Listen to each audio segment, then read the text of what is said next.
Hello there, and welcome to episode 382 of the Crate and Crowbar. My name is Chris Thurston, and joining me tonight are Tom Senior. Hello. And Marsh Davis. Hello. How are you both? Fine and dandy, thank you. I'm also very well. It's been a beautiful, crisp, sort of shoulder season of winter day in Bath. It's been beautiful.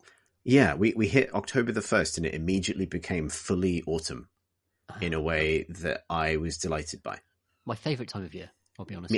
Mine too. I've been very sweaty for a very long time. And finally, I can hide myself in a jumper. And that's it.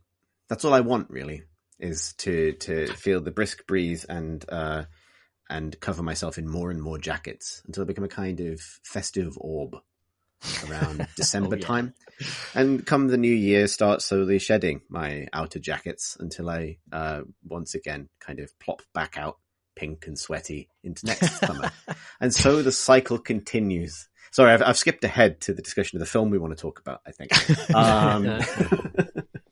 But we'll get to that a little bit later. In the meantime, it's been a while since I've done this, but I believe the thing we're going to do is talk about some of the computer games that we've each been enjoying or not in our various lives.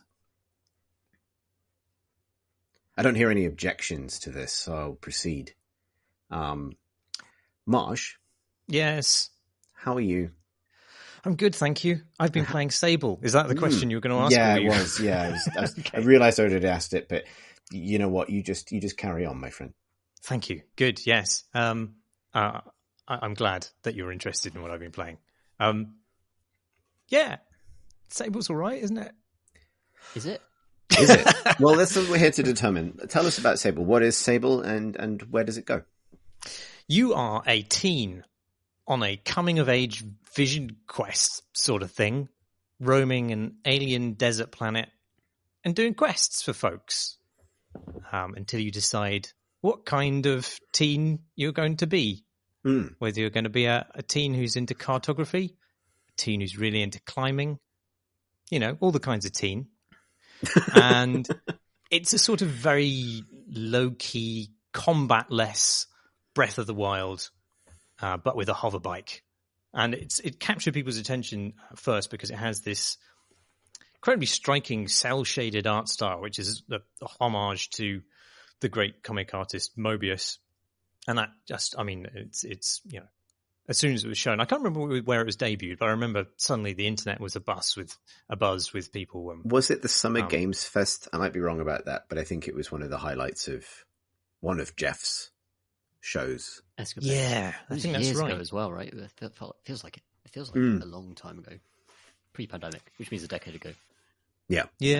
Mental. And I think something about it. I have to say, it didn't immediately capture me in the way it did other people.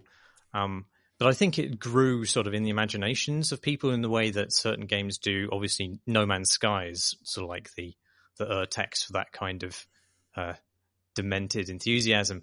But people have been looking forward to this in a really kind of avid way.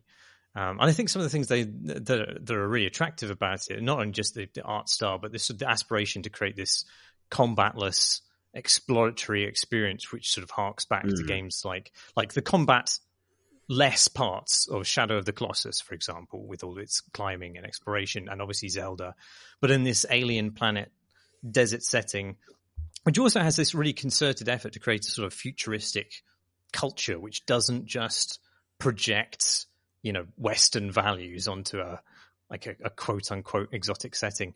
And it's obviously really commendable in that respect. I think it is sometimes successful, but this is such a cunty thing to say, but I think perhaps some of the enthusiastic endorsement of the game since its release has been sort of rooted in a respect for its intentions as this sort of arty, forward-thinking, but also nostalgic game, rather than its execution. And that's probably mean and wildly presumptuous, but that's sort of my thing, isn't it? So I don't think that's wildly off. I think I can probably find the unsatisfying middle of this take, if you like. And it would be to root it in my personal experience of the game, which is, admittedly, I've only played like an hour or a couple of hours at this point. I feel like I'm barely kind of on that journey. But if, the introduction gives you a kind of encourages you to go off and kind of take in the span of verbs that you're going to be engaging with and the kinds of things you're going to be doing with them. All three of them. Yeah, all three of them. Climb, map, and bike. The three verbs. And I found myself struggling to connect with it, really deeply appreciating the art, enjoying the kind of tone set by the writing, which I would like to obviously return to as a subject. But realizing that I, as a person right now, I'm probably too sort of highly strung to enjoy a piece of entertainment that is about relaxing me, or that strange kind of double bind of not being able to settle into a relaxing meditative activity because your brain won't stop yelling, right? Like the impossibility of meditation when you're too stressed, even though it will help, that kind of thing. I don't know if that's a universal experience, but it's certainly something I have. And so I certainly felt the impulse to blame myself for it not working for me, right? And I think that's probably where you find some of that. It's not just a desire to see it succeed because the idea of it is nice. I think it's that sense of like, this is such a personal experience that it's setting out to create, such a self-directed experience, that it's easy to say, maybe I am not having a great time with the self-directed experience because I'm very tired, rather than because it is failing to be compelling in some way. Well, I don't think you're entirely wrong. I mean, my first instinct is always to externalize blame. I feel justified in that, having now come around to the opinion that I quite enjoy it. I do think that whilst it does end up being this kind of chill experience, I do think it's also quite a sparse game in lots of ways, in its mechanics, in the amount of content that it has. I don't know how much of that is sort of like an aesthetic pose, or how much of it is just a limitation. But I don't think you'd be wrong in finding it a little lacking or boring in places. I think we should talk about the writing though, because I think there is something sort of meaty to discuss there.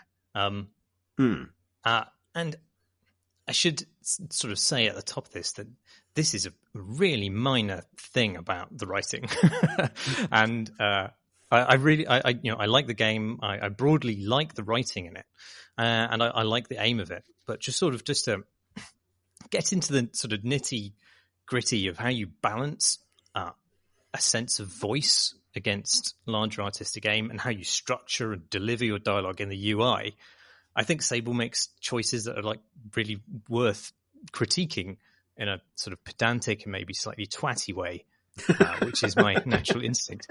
And to be clear, I think it's like totally fine.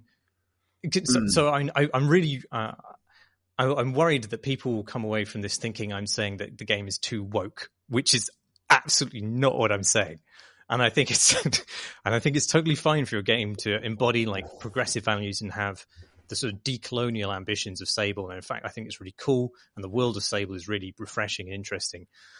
But so here's the Marsh, thing. Can I just say quickly? Yes. The thing you've just done, the caveat you've just laid, in my mind sits like a row of like burning buses in front of like a big ramp that you are about to leap over, like Evil Knievel. Like you've got there's a down ramp on the other side of this row of burning buses. But I can't wait to see you land there. Am I going to hit saying. it? We'll find out.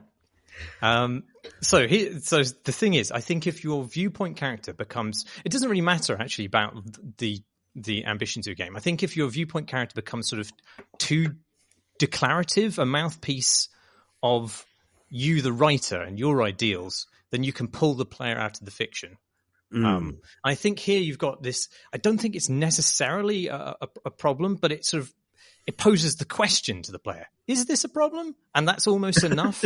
and it's like, so the fiction here is you are in this nomadic culture on an alien planet.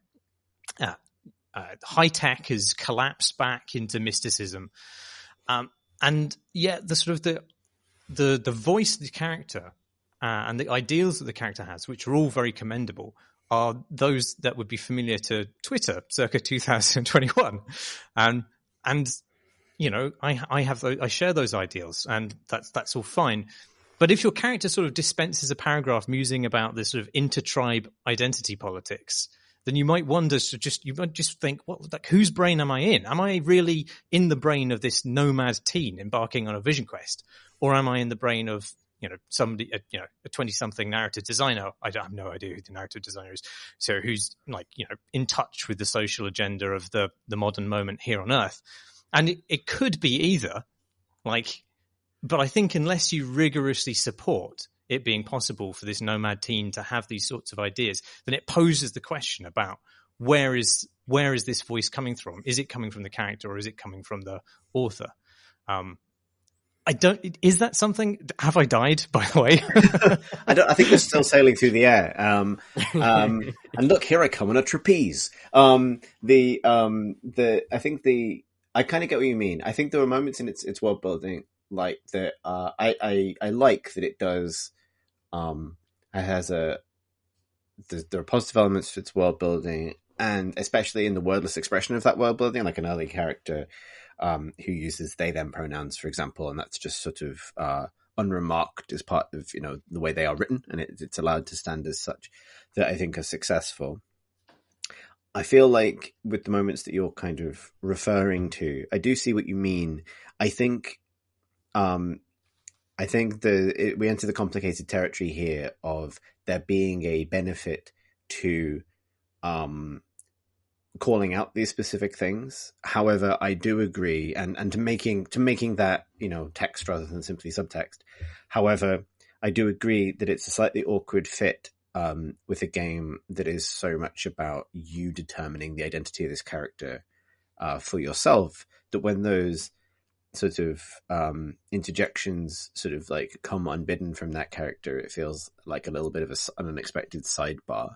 The thing I thought was quite successful about the writing, so I said earlier, I think it was successful at establishing a tone. It's like the dialogue choices that you're given in the game are 100% about like establishing the tone of voice for your character, not out changing the outcome of events, right? Or like at least the ones that are principally the ones that I've encountered. And I quite liked that straight away as a way for me to get into the mindset of like, okay, well, who do I want to be? Either what would I say or what feels right for this character? And I did think that the way those sort of subtly changed the tone of subsequent conversations, or felt like they changed the tone of subsequent conversations, was successful at making me go, oh, I'm role playing here. And I think that leads quite naturally into what the game's broader ambition is. But I do agree with you that I think the moments where it is also kind of using that character as a kind of platform from which to tell you about the world, that feels like it is at odds with the journey the character is on, which is to figure out who they are in the world. And it doesn't quite consistently enough present you with those opportunities to shift the character. Yeah. Either. Like, I mean, I really like the character that you are. You know, they are smart and they're reasonable and thoughtful, and, you know, they're abnormally wise about sociological issues. But they're also at times kind of like disarmingly insecure and goofy. And like you say, there is occasionally room sort of to maneuver within this character, but then a lot of the time your internal monologue seems to be largely fixed. And so it's sort of weird that they occasionally throw this occasional choice at you where you can just be a dick to someone, and it's just not really supported by the rest of the text around it. I wonder if... so one of the things I really enjoyed about the dialogue and the way the whole world is set up is that there's a very earnest, among all the characters, just very earnest expressions of love for people in an almost familiar way.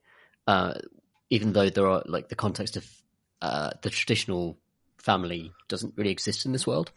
But so what you get is when you meet people, there's a sort of generosity of spirit in every character, where even if someone could be a twat or be slightly dickish, there's a fundamental respect for each other's humanity that kind of flows through the entire text, if you like. And I think, like, if they were to put something in that massively let you undermine that, I don't know if it would be as successful as an overall kind of tonal establishing that overall tone. I'm not sure. I will say I actually picked. I agree. I think that's a big strength that it has. I think it's handling of like conflict between characters or moments of like disappointment or subversion of expectations, and the way that that's all kind of resolved within the broader context of like trust and affection for one another is really nice. And I think I think that's all super appropriate to the game. The moment very early on when a little child ran up to me, that's what they're called, ran up to me and said, "I've got the thing you want, but you can't have it until you give me 3 beetles." I did lament the fact that I couldn't say, "Fuck off." I appreciate that we maybe, we as in these space nomads are lucky to live in a culture where we handle these moments of disappointment and conflict with far greater grace and decorum than the stressed out humans of Earth circa 2021. However, I will run you over with my hoverbike now because I don't want to do that. And I think I know what you mean, Marsh. Like, I think there's a sort of, I struggle with it a little bit because, there's a moment, it's right at the beginning of the game actually, where like you go to pick up, the first quest really is like assemble the 3 parts of your hoverbike basically, so you can have your hoverbike. But this is happening because the guy who said he would make you your hoverbike hasn't done it yet. And, the game, and that's the scenario I was referring to when I was talking about the game handling, like you can express your disappointment, but it's within this broader this broader supportive context of like this, sort of like found family that ultimately respect each other and understand that these things will be okay. And in this case, find the opportunity for a kind of self-betterment or self-realization through solving this problem collectively. And they all sound to me that like rationalizations I would tell myself if I was disappointed that someone hadn't delivered my gliding day birthday bike. And I was telling myself not to be upset about it. You know what I mean? Like, there's a version of this where, like, you get to play as the only emotionally unreasonable person in the universe. Where you're like, what the fuck? Where the fuck's my bike? It's my bike day! And then you storm off. You know what I mean? And it's like, it's so pleasant as an experience that I think a little part of my psyche rebels instinctively. I think maybe that's like, I think there's some simpatico there with the feeling you're describing of like, I'm not quite connecting to this because honestly, I think that, its writing is both humane and also deeply idealistic, which is not a bad thing, but it is also, but I think unfortunately humane and idealistic are things that fight each other. I think because human, not always ideal. I think the question of like, where is this voice coming from is, it's not even like up there as a problem that the game has. It's just like a sort of simmering sort of tension that I think was interesting to talk about. And you have, so well done.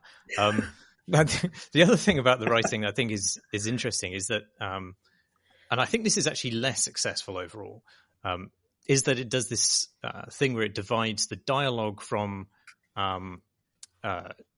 description and internal monologue by having them as separate pop-ups. So you get the words that someone actually says in this serif fonted pop-up, and you click through and you get your character's unspoken impressions or actions in a, actually maybe that's around. serif. Yes. Yeah. I don't think the payoff is always quite there. Like sometimes because these conversations are otherwise visually static and voiced, it's really nice to add that extra bit of flavor back in and provide the subtext, the raw dialogue.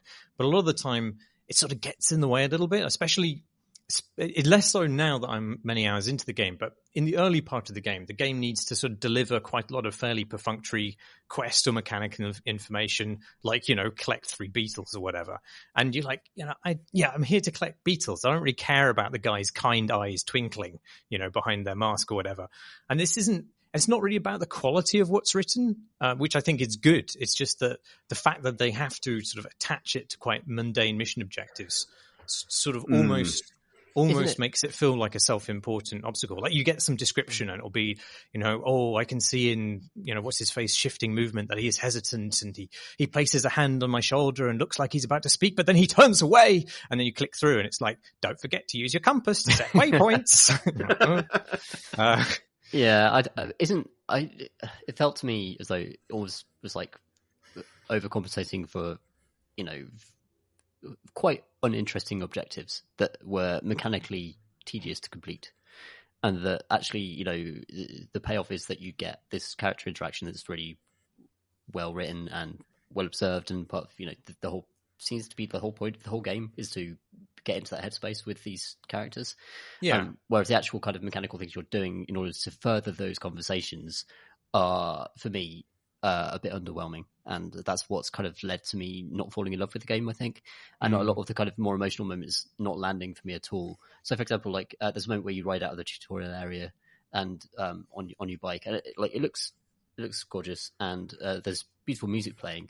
And if I was to look at those graphics as a video independently, and then listen to that music as a piece of music independently, I would love either of those things on their own.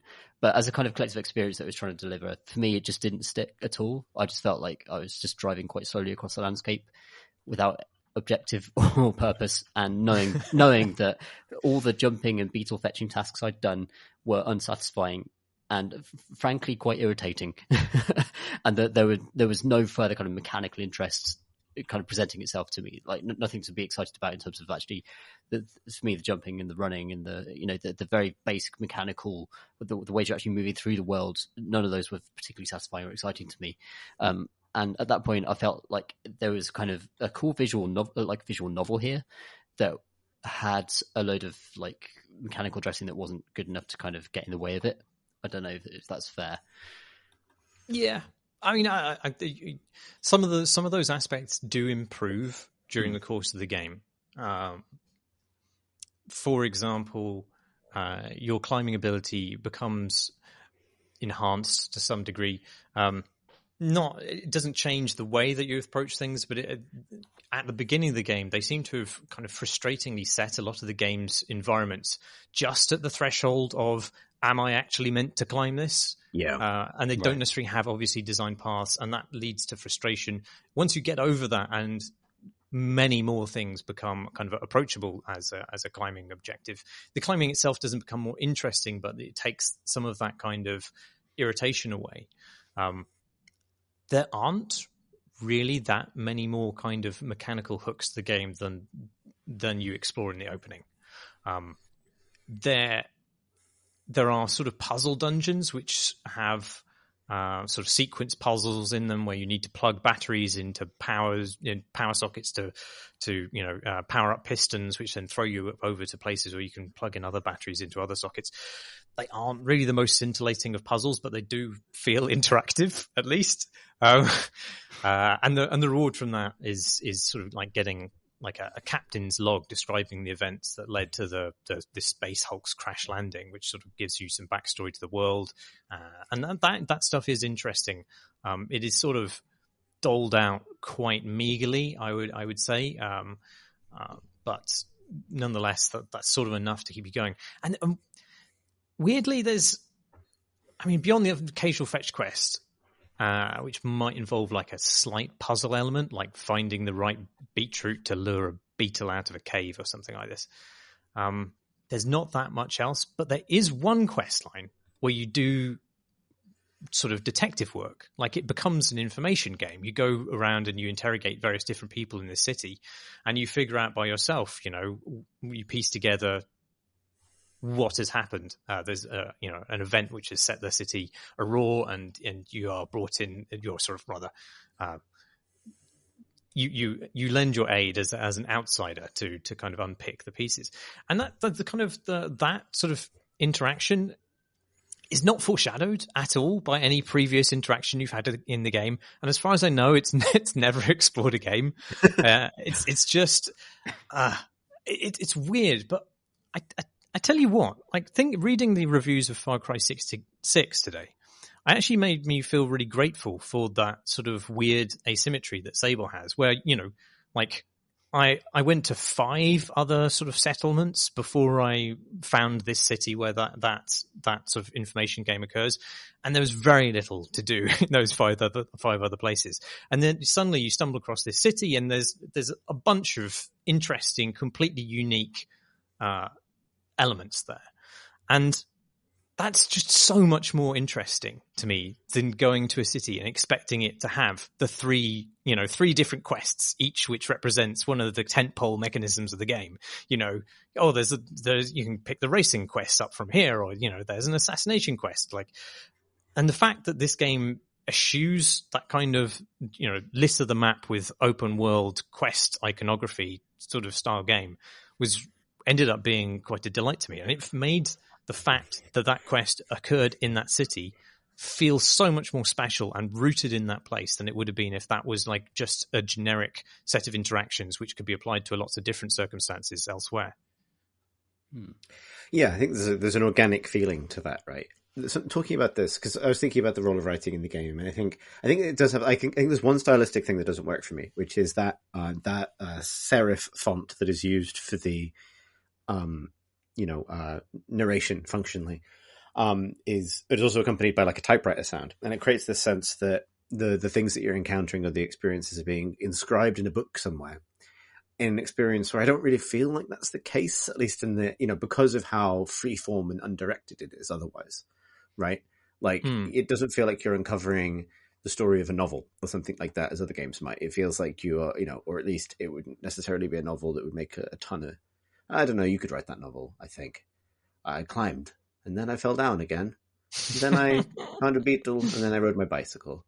But what I'm saying is it has this sort of like, literally like embodied literary sort of motif that doesn't feel quite resonant with the activity set of the game. However, what that put me in mind of is the kinds of game that this is closest to, even though I think they feel quite different, which is like Failbetter. So Suns, Seas, or Skies, which are functionally games about traversal of the landscape. Obviously, those games do have combat, but like traversal of the landscape as a kind of like somewhat meditative exercise that you undertake between pockets of interest and story. And obviously, those games lean far more heavily on writing. Indeed, it's their kind of whole purpose to kind of, to like, they're like they're a space that you explore that's packed with short stories and the interactive fiction that you kind of go and weave yourself into.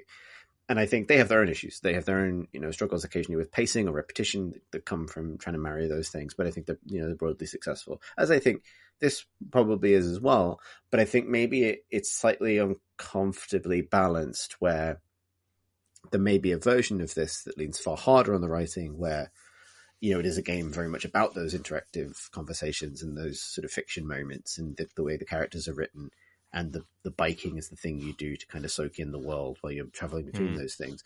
Or a game that I think it equally could be, that is almost wordless, that lets the environment speak for itself, that lets the characters express themselves far more through gesture and expressive masks than through long passages of text, and where you kind of intuit meaning and kind of attach your own significance to the actions that you're undertaking, which would be closer to the other game that this feels a bit like Journey, for example, or you know what I mean, or indeed like Ico or Shadow of the Colossus or something like that. And it's really interesting because it feels like, for me, squarely located between those poles, in a way that doesn't always work for it.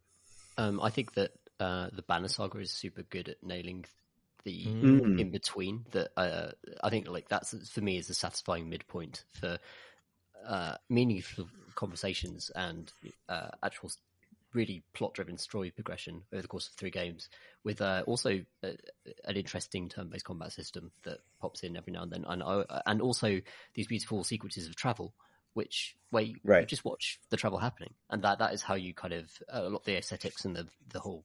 I hate to use the word vibe, but whatever. Like that takes in. You get the kind of the feeling of being in a frozen wilderness and surviving, seeing your supplies kind of tick down, and then getting into a very dramatic survival situation, both through combat and then through dialogue as well. And that felt to me like mechanically rich, but also narratively rich, and the two fed into one another in a way that it feels as though with something like Sable, games that have dialogue like that, often they don't touch any of the other systems. So you always kind of go out of one segment, which is mechanically driven, into a narrative bit, and they never talk to each other, those bits. And for me, that having played stuff that is well connected, I think that just kind of like jars me out of the experience, and I don't quite connect with it in the same way. Yeah. I don't know. I mean, there's definitely not enough friction to travel in this, in the hoverbiking, to make it, I mean, literally, because it's a hoverbike, to make it interesting.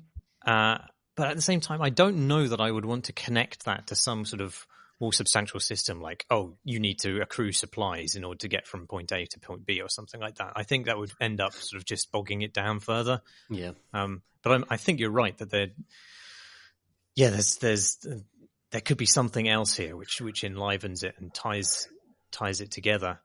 The hoverbiking just with it's not seeking travel as challenge, right? What it is seeking is travel as vibe. I think Tom was absolutely right.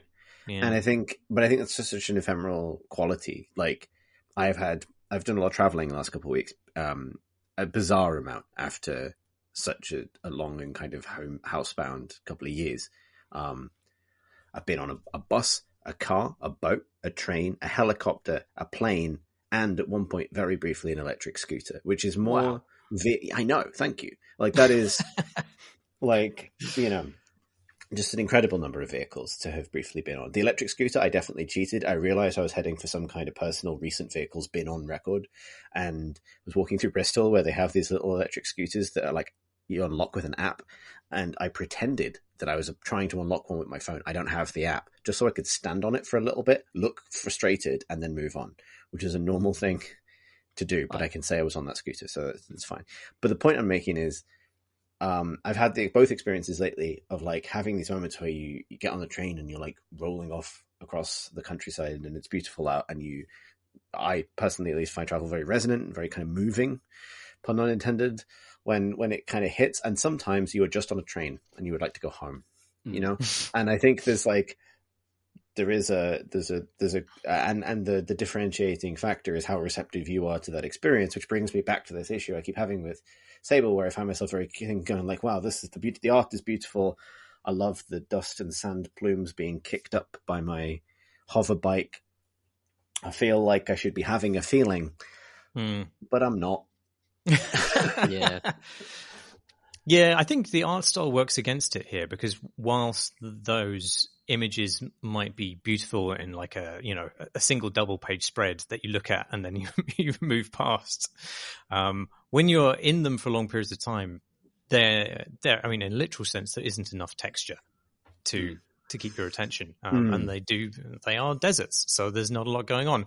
And whilst that does throw up interesting situations where you are so kind of used to the monotony of the environment that little details then attract your attention in a much more kind of significant way, and you're like, oh, that rock is unusual. I wonder if there's something there. And it turns out after climbing it for half an hour, there's a pair of low poly pants at the top, and you go, yay.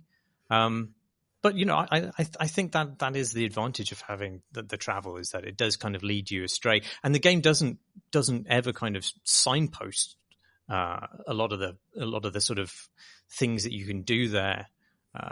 So it makes travel essential by having that be the only way you can stumble across certain aspects of the game. For example, like the entire fact that you can level up your climbing ability is something that the game doesn't mention as far as I've encountered.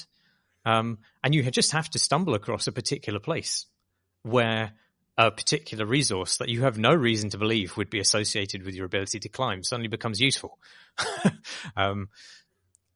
Right. And, but is that, I was annoyed by that at first, but actually maybe I quite like that now in a weird, perverse way. Yeah, Paradise Killer did that, and for me it was unforgivable in Paradise Killer. But for some reason I think it is more in Sable. I'm not sure why. Maybe it is that contemplative, if you... Yeah. I think because in Sable, I mean, it sets out its stall as a tootling game. Right, tootling is the verb de jour, whereas there's not much time for tootling in Paradise Killer. You got to catch a murderer. So you wouldn't necessarily think about doing whatever ridiculous interaction it was in order to be able to double jump. Oh, you had to dip in a flipping pond or something. It was, Yeah. I think it was literally a hot pond you had to go in. Yeah, and that was stupid. unforgivable bullshit. I was thinking about, like, 'cause you made the comparison much earlier, but obviously a lot of Sable's like fundamental mechanics, just in terms of the controls and the climbing, are inspired or feel inspired by Breath of the Wild.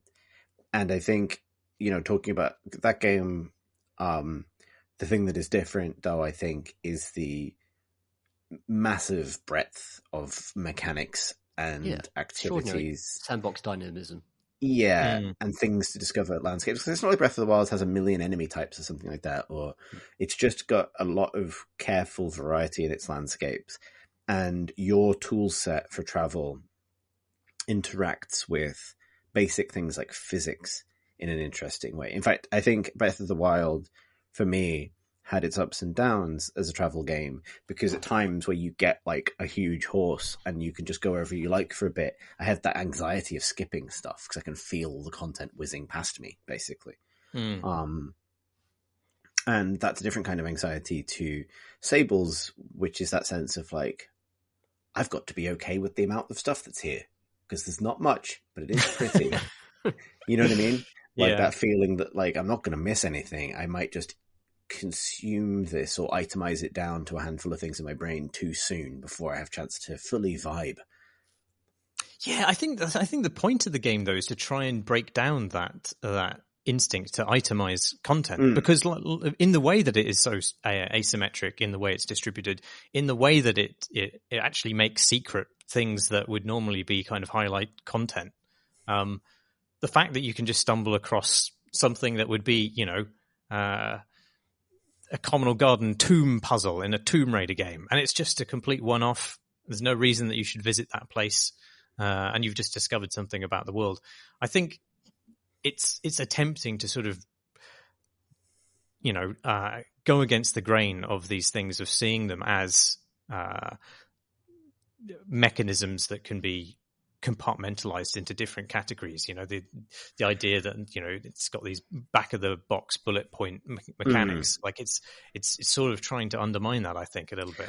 Or maybe it's just budget. Could be either.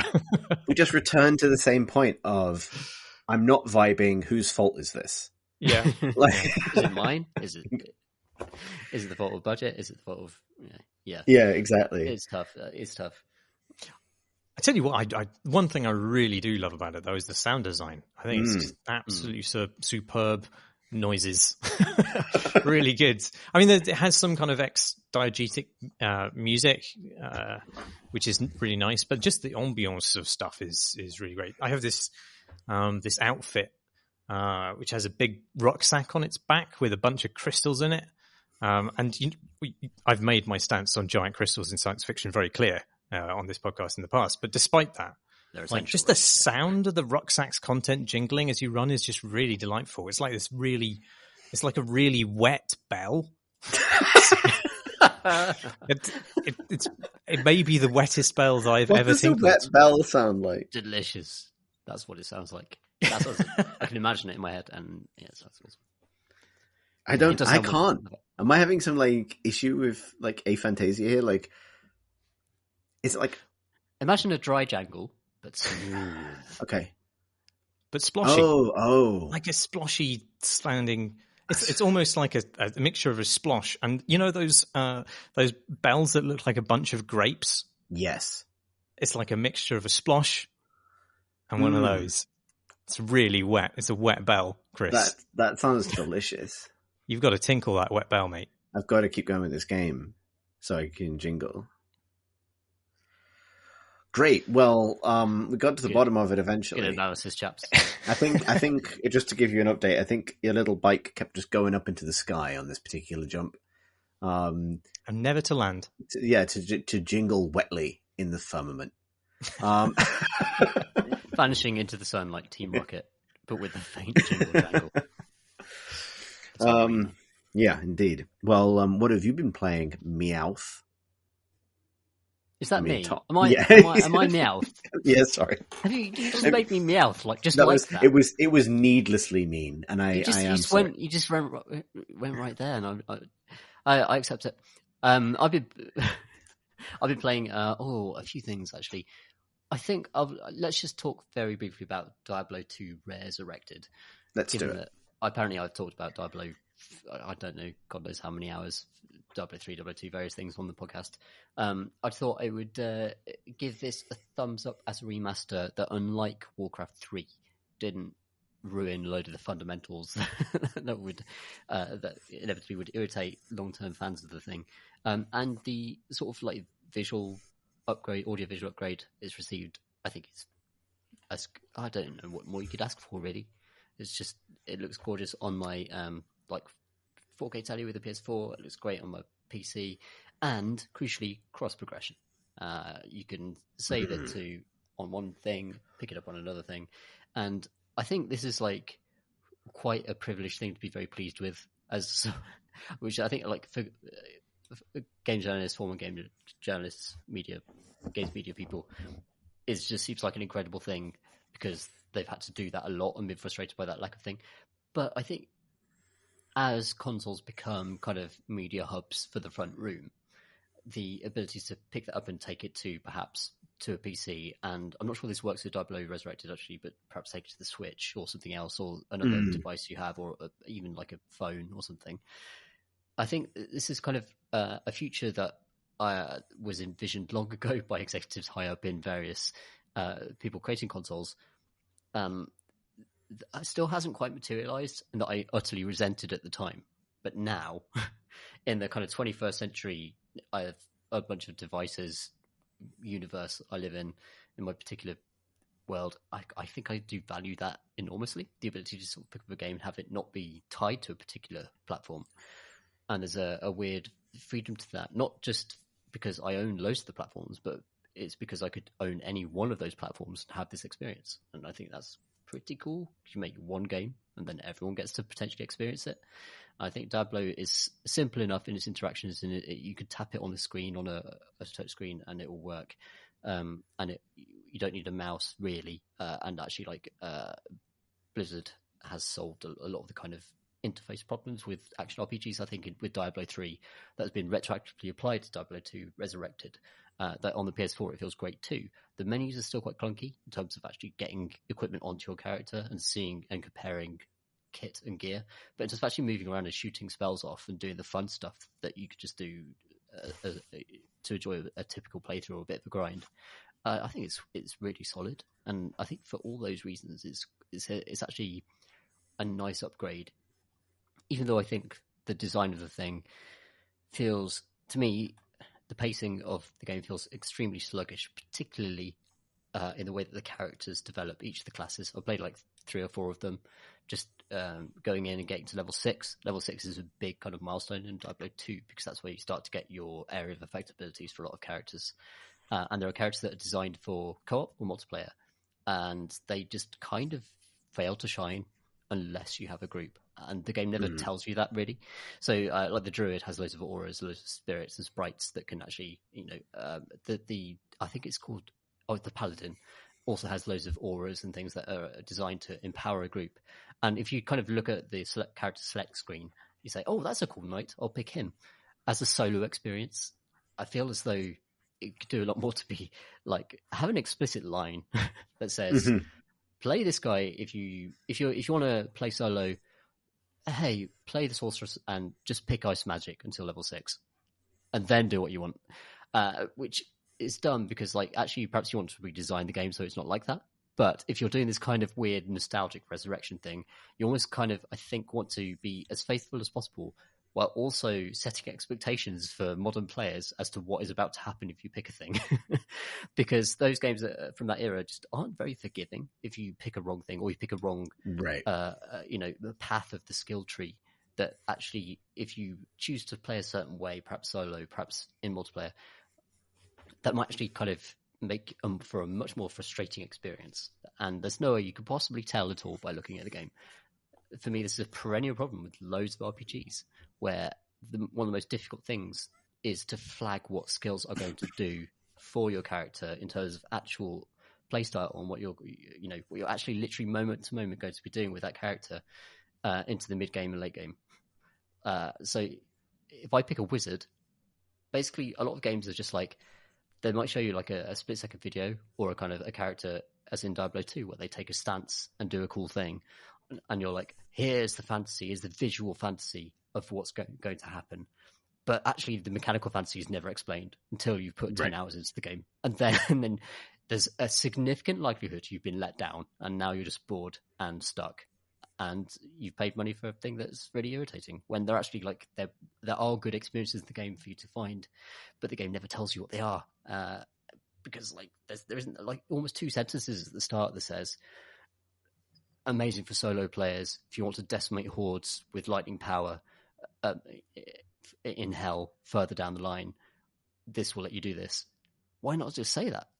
Why should that be a secret? So I think there's kind of loads of stuff, particularly with RPGs and systems, where it's never put into human language that people can understand and actually pass. And and I think there's a lot of value put into the idea of the skill tree, where you put in points, but you can never respec, and that's somehow kind of like a purist's idea of a good RPG system. Whereas actually it's just sabotaging new players. I think like most of the time it's giving new players choices that they don't have the information to actually pick the choice that will be better for them. It's interesting, isn't it? Because I think Diablo 2 is such an important game for this whole thing in 2 ways. One, you have the branch where people realize those permanent choices are not what's interesting about gearing a character for difficult content. Because I think difficulty matters. Difficulty of content matters a lot here. Definitely. So most modern MMOs of any kind, or kind of co-op RPGs, let you respec whenever you want. And the challenge becomes either progressing your characters to give yourself broader options, or to picking the right things for the challenge you're doing. That's how Destiny works. That's how it all works. And then the other side of Diablo 2's legacy, I think, is very much closer to like clicker games, right? Because a big part of Diablo is like, I click, I get thing number go up. Occasionally number go up enough that I get to click plus on a different number. And then that number goes up. And I don't fucking care what any of it means, because I'm playing on easy and nothing will ever matter. Like, but that is satisfying. And I think people identified that, like, because I think when I was a kid playing Diablo 2, I didn't give a shit if my build was optimized. I liked leveling up. I didn't know what it was going to do, but I never even tried to play on the difficulty settings where my mistakes would have any consequences for me. I just blew up skeletons with my necromancer for hours. And I think that satisfaction, and the fact that we maybe would even feel guilty about saying, like, guess what? All the game design all the kind of progression design didn't matter that much to my experience, is what then leads to the genre of RPGs that's just like, do what you like and we'll make the numbers go up. Because you like that as well. Yeah. So there's a few things to this. So respecing feels to me like a very brute force solution to this. Mm-hmm. Whereas actually I think the way it's portrayed, or the way it's perceived among players, and this might just be anecdotal to me, but it feels like I have failed in my character development if I have to choose a respec. And often that's accentuated by the fact that these games make you pay for it with currency, not real life currency. Well, perhaps in some games, but in actual, gold, you need a certain amount of gold to respec. That suggests it's a punishment, right? You've done something wrong, and now you have to, all your accrued wealth needs to go into fixing the thing you've messed up. Whereas I think in a lot of those occasions, like there was no way you could possibly have known you were messing up. You were just doing the fun thing at the time, and now you're being punished. And that's the trouble with the end game content. I get that, like, you could play Diablo on an easy level, but even then, I think this is also quite a reason why that Diablo 2, those old games, those old RPGs are very dated, is because a lot of the language around easier difficulty levels was more like, oh, you don't want to do the cool thing? Oh, yeah, right. I would say, you don't want the real challenge. And even modern games like the Wolfenstein remakes have fun with this, ironically. Mm-hmm. But I think for a brand new player coming into it, it's not ironic. Like, if you make literally Blazkowicz's, you're showing Blazkowicz's face when you're selecting difficulty levels in the modern Wolfenstein reboots, which I really, really like as games. I think they're brilliant. But if you go to a low difficulty, you get almost like a crying Blazkowicz's face where he's bleeding everywhere, and he's just like, don't you get baby Blazkowicz on the lower ones? Isn't he got like a dummy in his mouth and a little bib, which is bonnet? Like I think that was created with like the intent. It's ironic intent, right? Like right. It's kind of from our perspective, playing loads of games, that's kind of making it evidently absurd that that's how you portray that difficulty level. But I think you just always got to make games for new players. I think like whenever you're presenting these things, you've got to present them for the person who's completely new to this thing, wants this cool new experience. They've heard cool things about Diablo, they've heard cool things about Wolfenstein, and they drop down, and it's a split-second decision, right? The difficulty level you pick, and you don't necessarily know you can change it. So the game's getting much better at saying that you can or can't. But then you select it, and then it's kind of the game's judging you already based on what you're doing. Right. Based on the imagery and the way it's presented.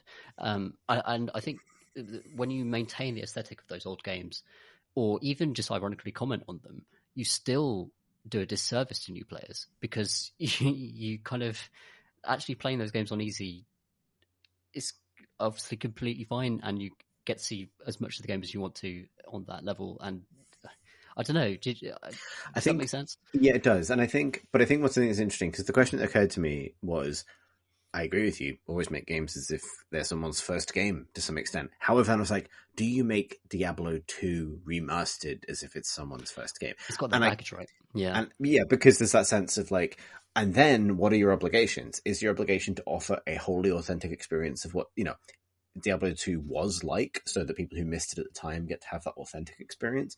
Or is it to offer an idealized version of that experience? If you're making an idealized version of that experience, how come you're not just making Diablo 3 or Diablo 4 at this point?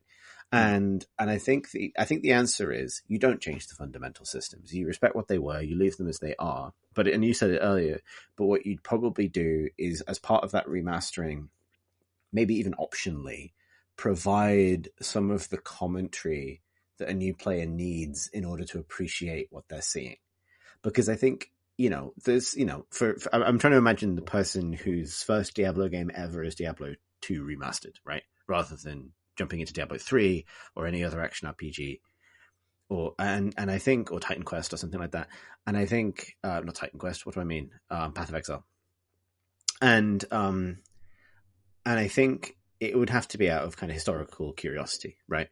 And I think, so to that extent, you almost have to have almost like the museum function, which couples as a tutorial where it's like, hey, this is a game that lets you make one-way decisions that affect how your character plays. If you want to be guided through this so you don't, subvert your own experience, check this box. And then every time you level up, we will hover a little tooltip over your various options to say, put your point here if you want to stay focused on solo content. Put your point here if you want to play with your friends, etc. And I think also just editorializing and contextualizing. That's what I mean.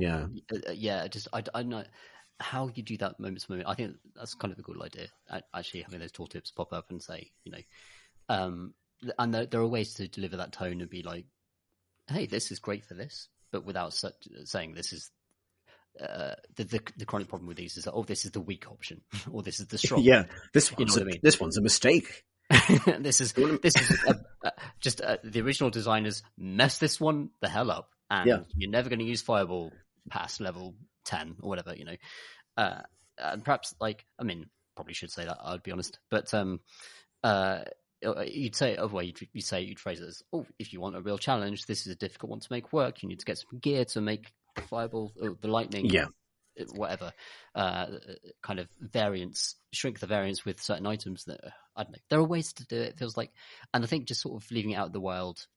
And I think the reason why I think this is particularly relevant to Diablo 2 Resurrected is because it's laying the groundwork for Diablo 4. Because Diablo 4 is an explicit return to the aesthetic of Diablo 2 after the backlash that Blizzard got from Diablo 3's presentation. And the way that Diablo 3 kind of changed a lot of the fundamentals of the game.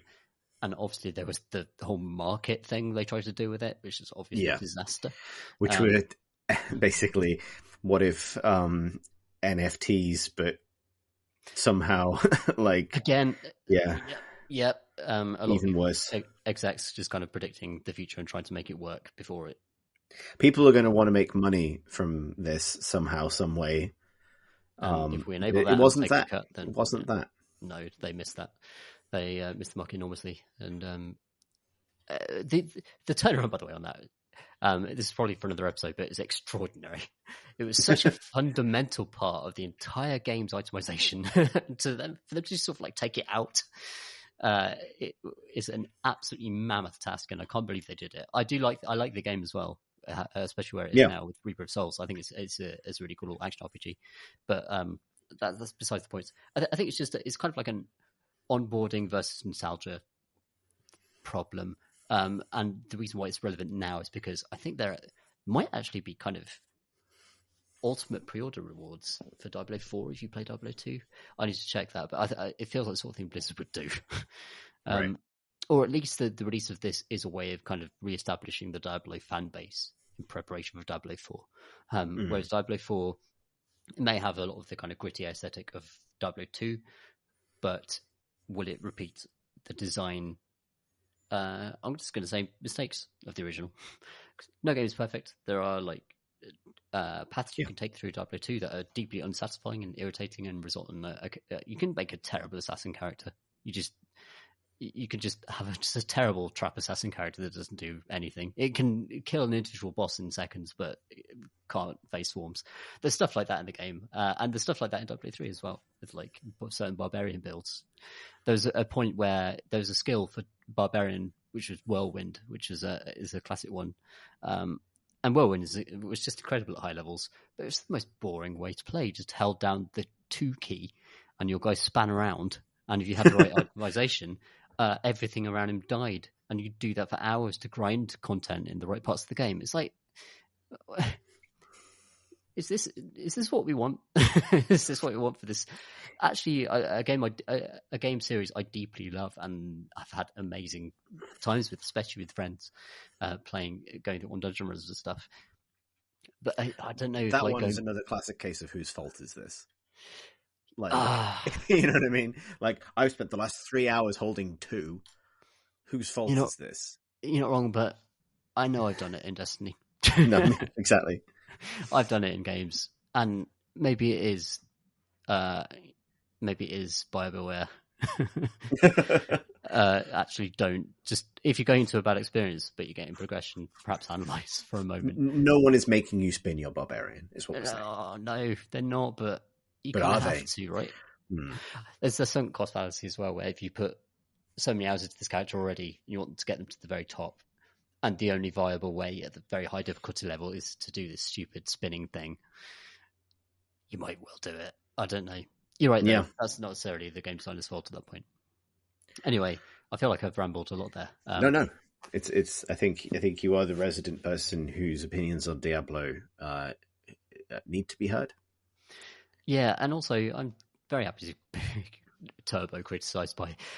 It's weird. Like having moved out of kind of games media and stuff, I haven't been like incredibly just over criticised to an almost ridiculous, arrestable level for an opinion for a long time. And as much as I was annoyed by that, I kind of miss it. So all I'm saying is, come at me, folks. Do at him.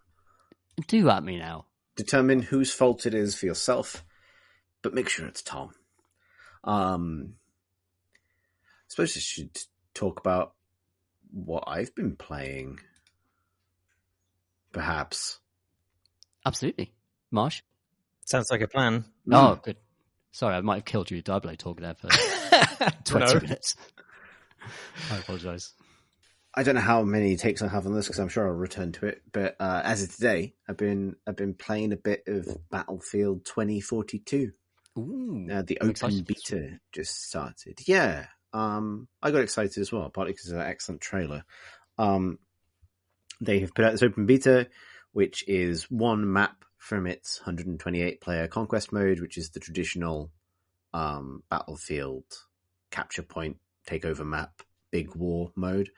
The map is I have no idea what it's called, but it's like a space base, like a spaceship launch facility on the coast with rolling hills, these big kind of like, obvious like little towns, and this one massive launch site.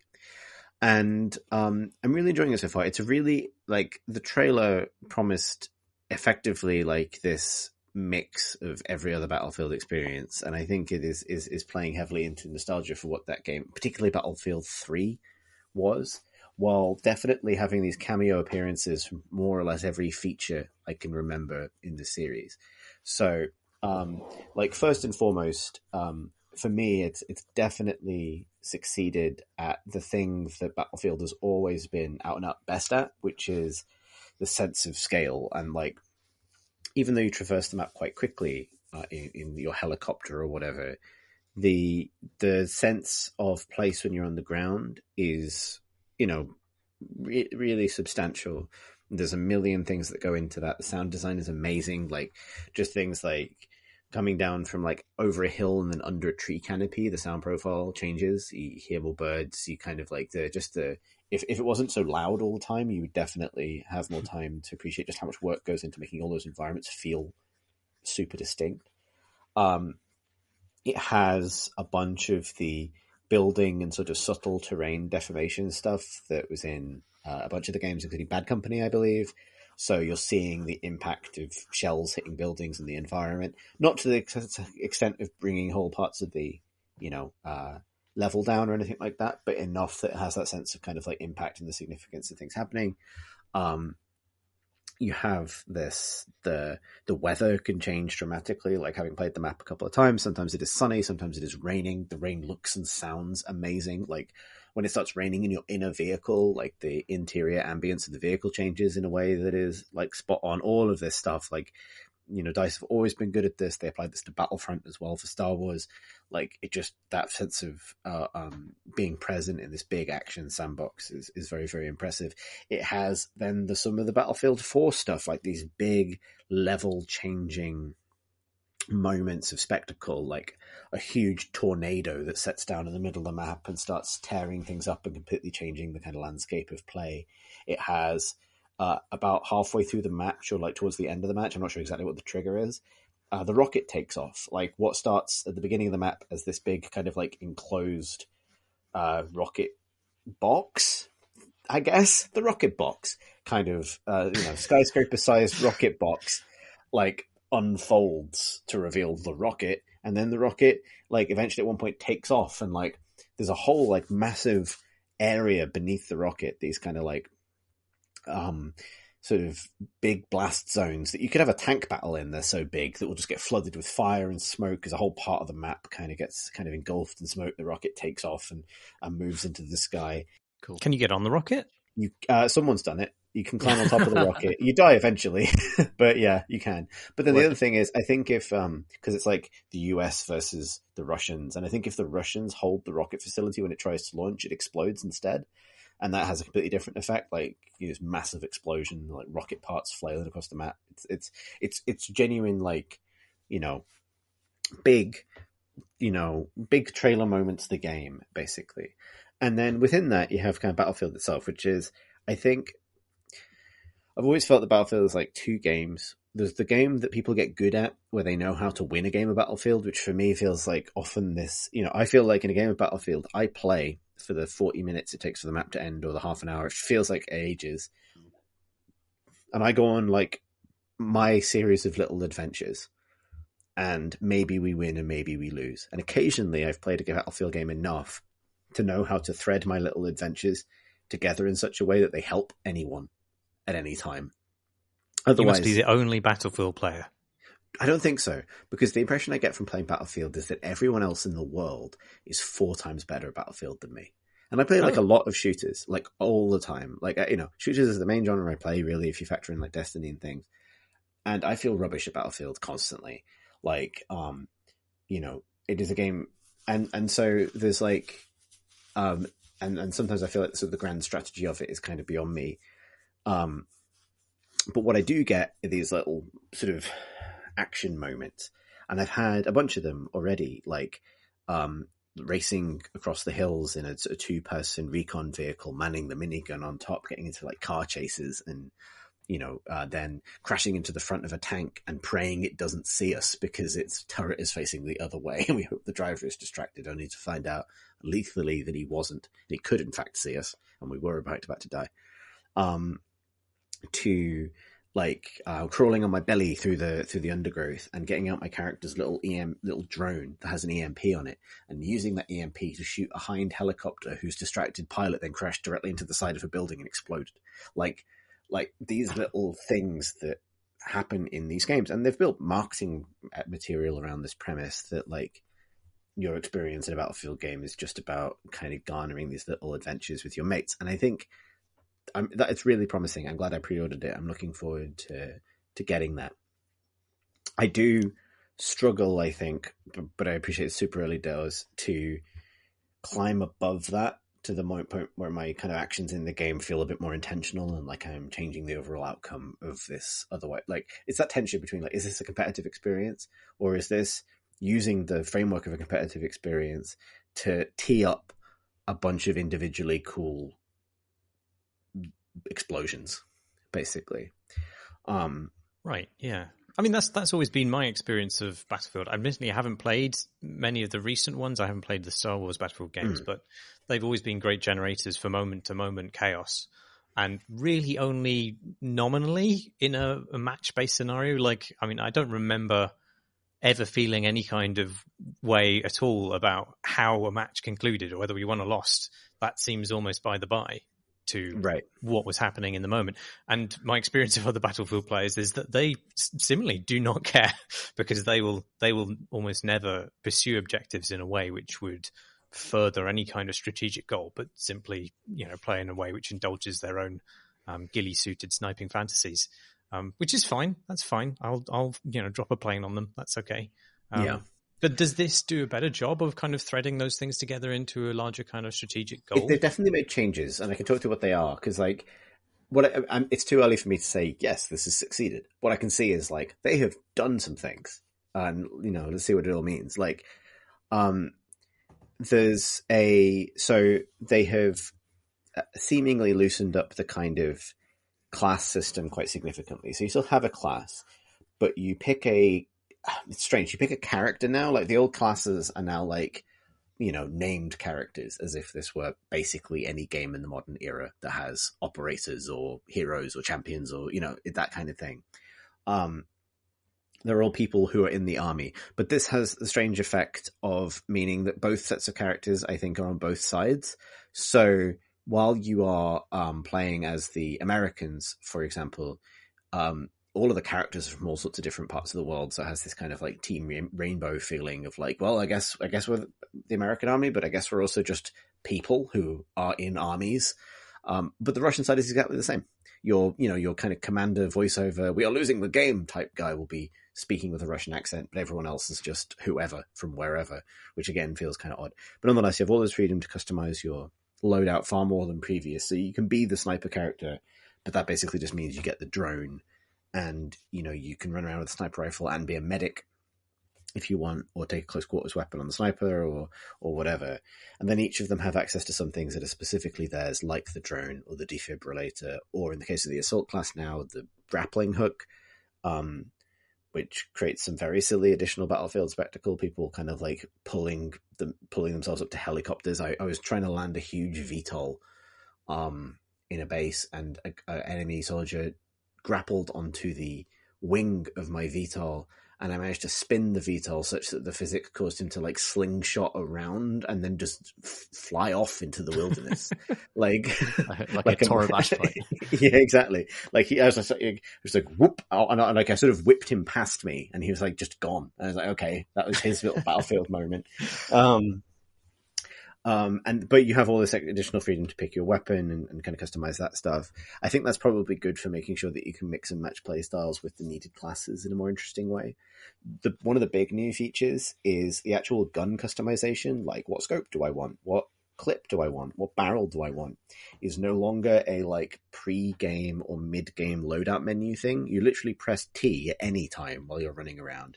Your character holds the gun sideways and the menu comes up and you just change things live.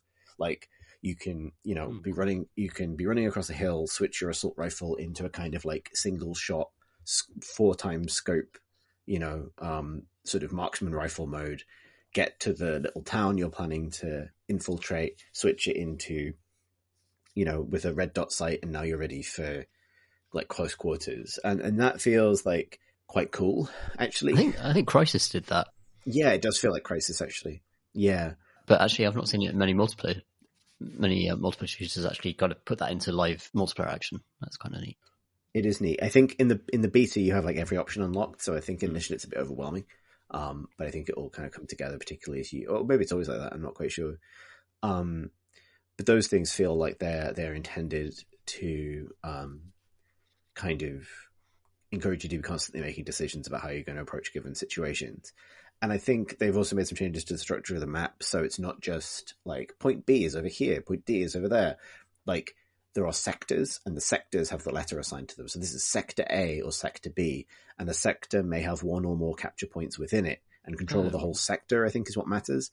So that creates this thing where it's like, there are 2 capture points in Sector D, and you split control of it. So that's then becomes like a really natural flashpoint for combat. And I still think you then might have your entire game revolve around effectively like a team deathmatch capture point game between these 2 points in this one part of the map, and you may not even go anywhere else than that game. And that's fine. I think it's part of the appeal of Battlefield to have like concurrent battles happening in different places, and occasionally the kind of moving fronts cause, something happening in one area literally causes like the butterfly effect, a consequence for somewhere else, and then the aircraft and the faster vehicles are the ones that get to ply multiple theaters of conflict. That I think is the game that's most promising, but it also requires players to kind of bed in and commit to individual conflicts, and they don't always, right? They seem to have done a good job to more fairly parcel out access to things like helicopters and jets, or both of which feel very much as they did in previous Battlefield games. Jets still feel weird. Like they're definitely far too slow for the size of the map they're in. They haven't solved that problem, but it's still cool to be a jet and see a jet fly past and blow up a helicopter. Looks good. So I like all of that stuff. I definitely I'm going to play some more, maybe even after we've recorded tonight. And I'm kind of glad I got it on pre-order, because I think it's kind of exactly what I wanted it to be, which is a fancy new Battlefield, but it's fundamentally Battlefield.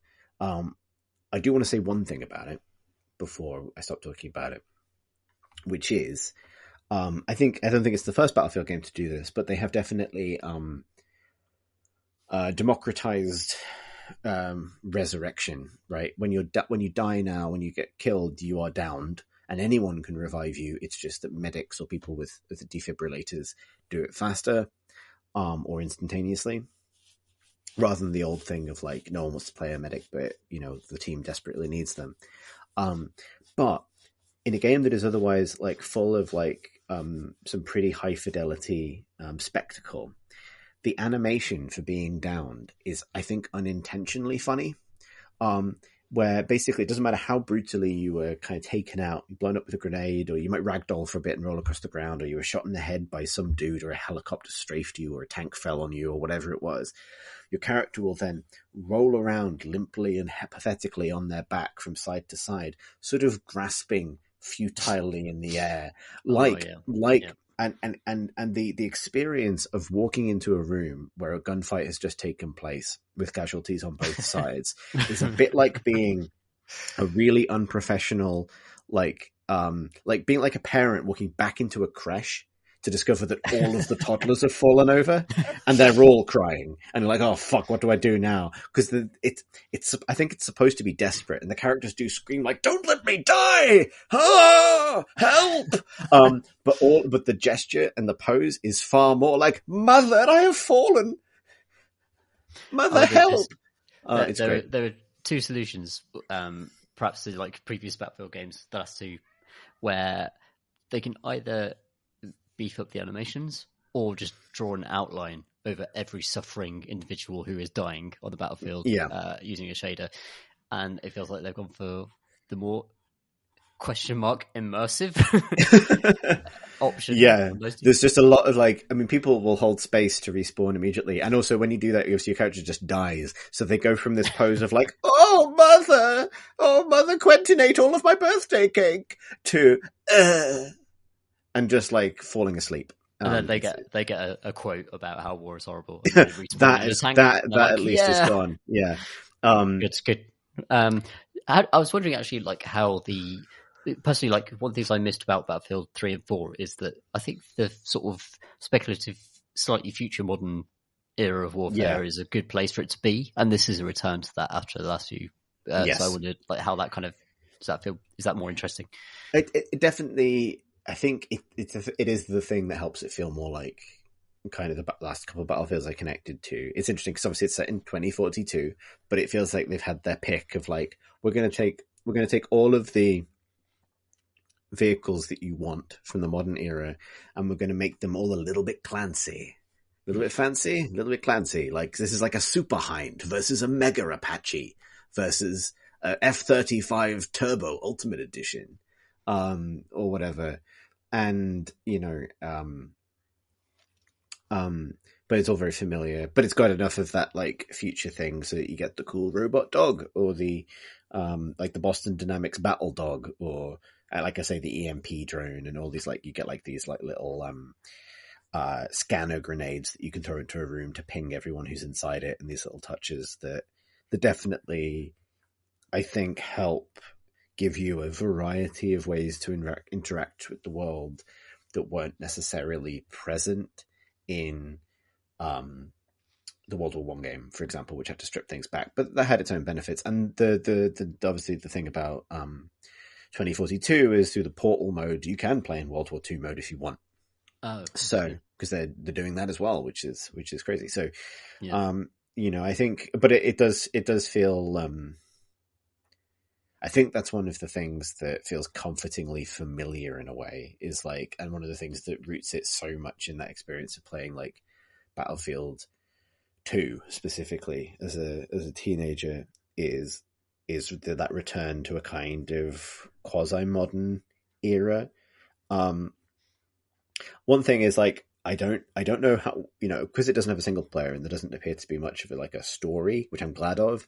I don't know sort of like, I'm not sure why it benefits from these sort of big factional divisions even. It does feel like such a big play, like a big box of toys, basically. Like a big box of faintly modern military toys that I think its occasional gestures at like, well, this is the Russian army and this is the US army, feel a bit sort of off in a way.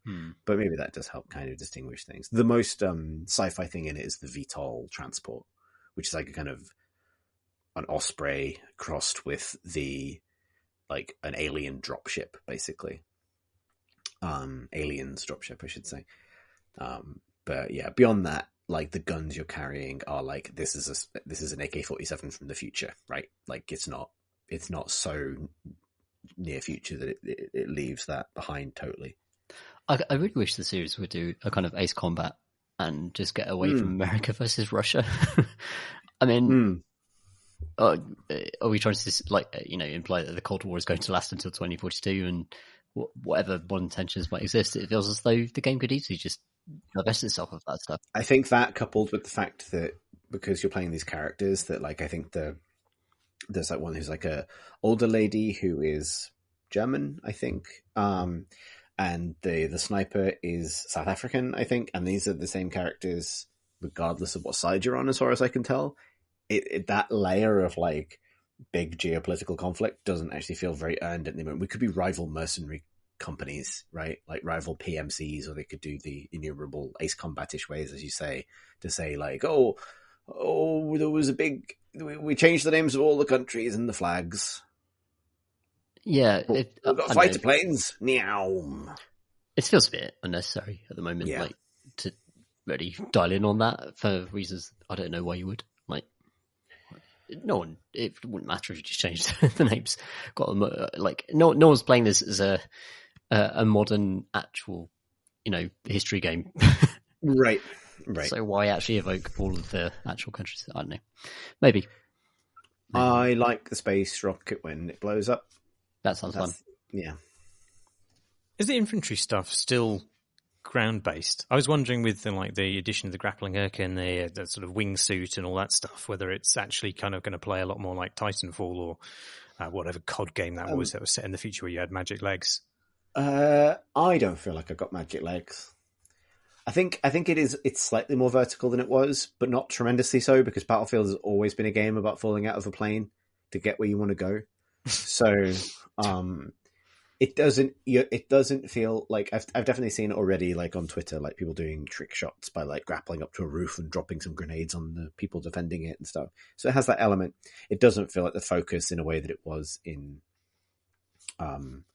Titanfall, for example. Not least because the grapple, for example, is a weapon you have to equip. It's not like you can't, like, as far as I can tell, I don't think you like grapple around while like holding your gun in the other hand or whatever.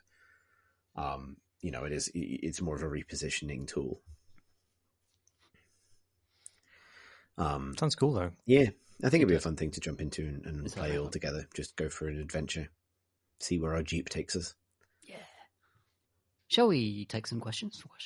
Or one? We should let's do one question. We'll do one question this week because there's actually a big subject, a special subject that we all want to talk about really badly. So we're going to answer one question because I would like to wish someone well, basically. Yeah. So James wrote to us to say, hey there, well, the last thing I wish to do is harsh your collective mellow, looking for advice. I'm due, James writes, to be banged up in bed for a protracted period of time following major surgery and chemo/radiotherapy. PC gamer of long standing, so what's the solution, please? Buy a handheld thing or a console for TV in the bedroom? That's Steam, whatnot? Guess I'm finally going to have time to box set The Wire, Sopranos, etc. Also lined up Kane's Jawbone as a long-term project. Don't know if that's on your radar. Mostly a strategy gamer if that's relevant. Thanks for the pod.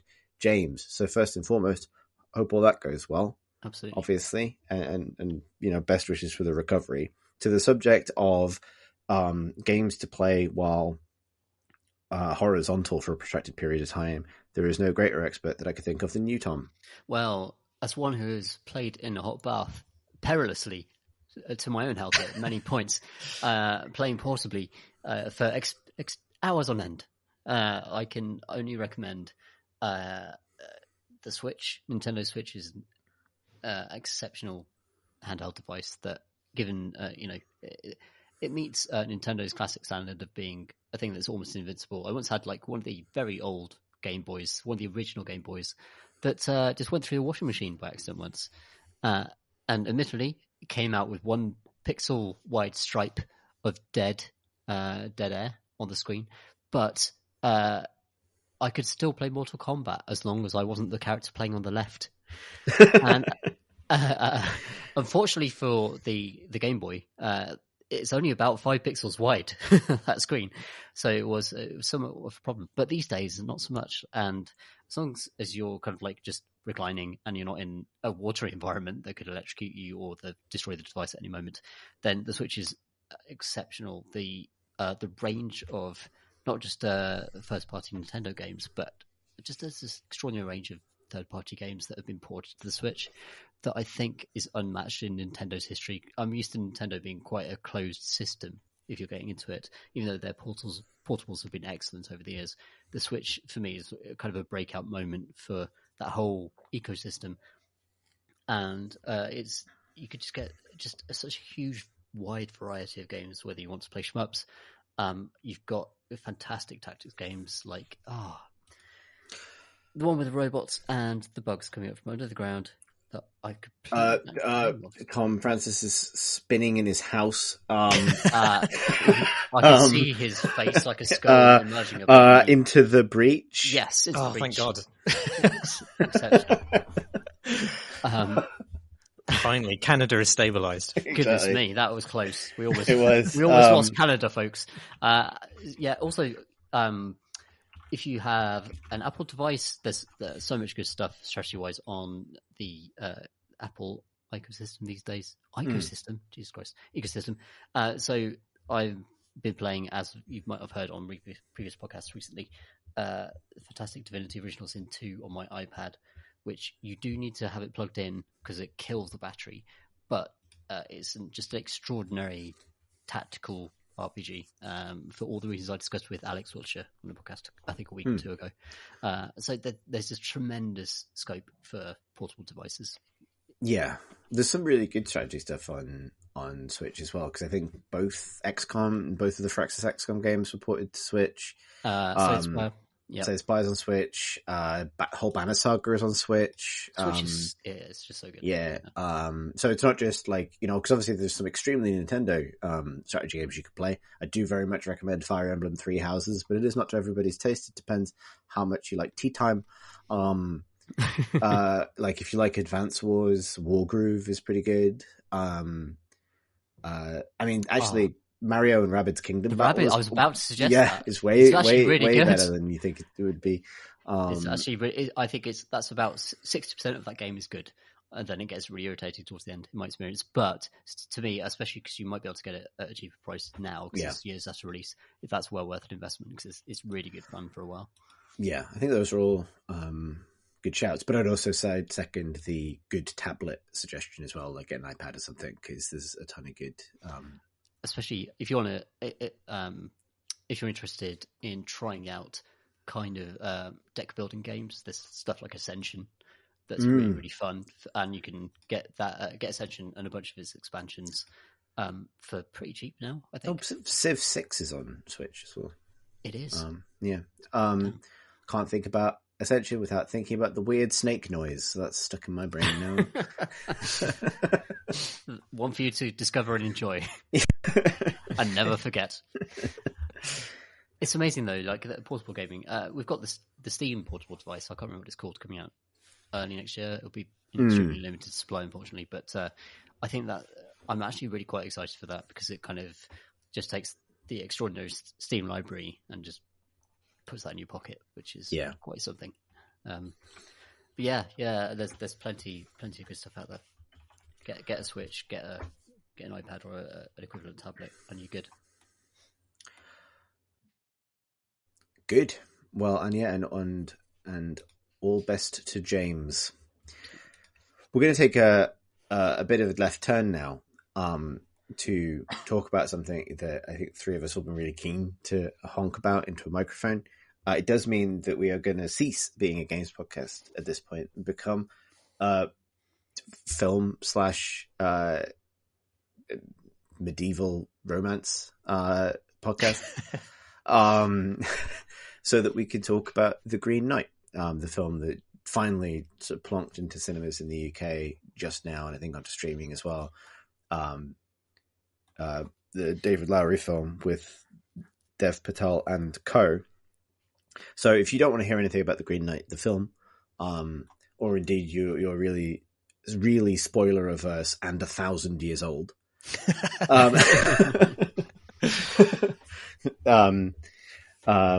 then obviously this would be the point to cease. Before we do that, however, and before we get talking about that sweet pearl, I would like to say that we collectively, the CNC lot, have been having some conversations about the pod. I know we've said we've been doing this for a while. We have actually been doing it, talking about the format of the podcast and how we go about making sure that it's something we can keep doing for as long as possible, and specifically as consistently as possible, because I appreciate that in recent months, for many reasons, but principally availability, we've definitely struggled to hit our weekly schedule, but we've also struggled to be consistent within that weekly schedule. We definitely want to move on from a point where we have surprise absences in the schedule. So we're making some decisions in that regard. We have some plans in mind. Not quite ready to say what they are, but that shouldn't sound too scary. The goal is very much to make sure that we get back onto a track of consistent honking. It'll be available as an NFT. Oh God, don't joke about that. Things to not at me about this. Or that. Obviously not. All the recordings will be only available as wax cylinders that we've buried in a haunted forest, probably. Exactly. Oh no, that's basically just some sort of like disruptive geocaching startup. Shit. We will talk about all of it, and we will make sure that we similarly update Patreon and so on to make sure they reflect new plans, and so on. That's about as complicated as I would like to make the process of monetization for this, frankly. But yeah, so yeah, let's open the box of takes. Yes. Oh, it's been so long to open the box of takes. I'm desperate to talk about.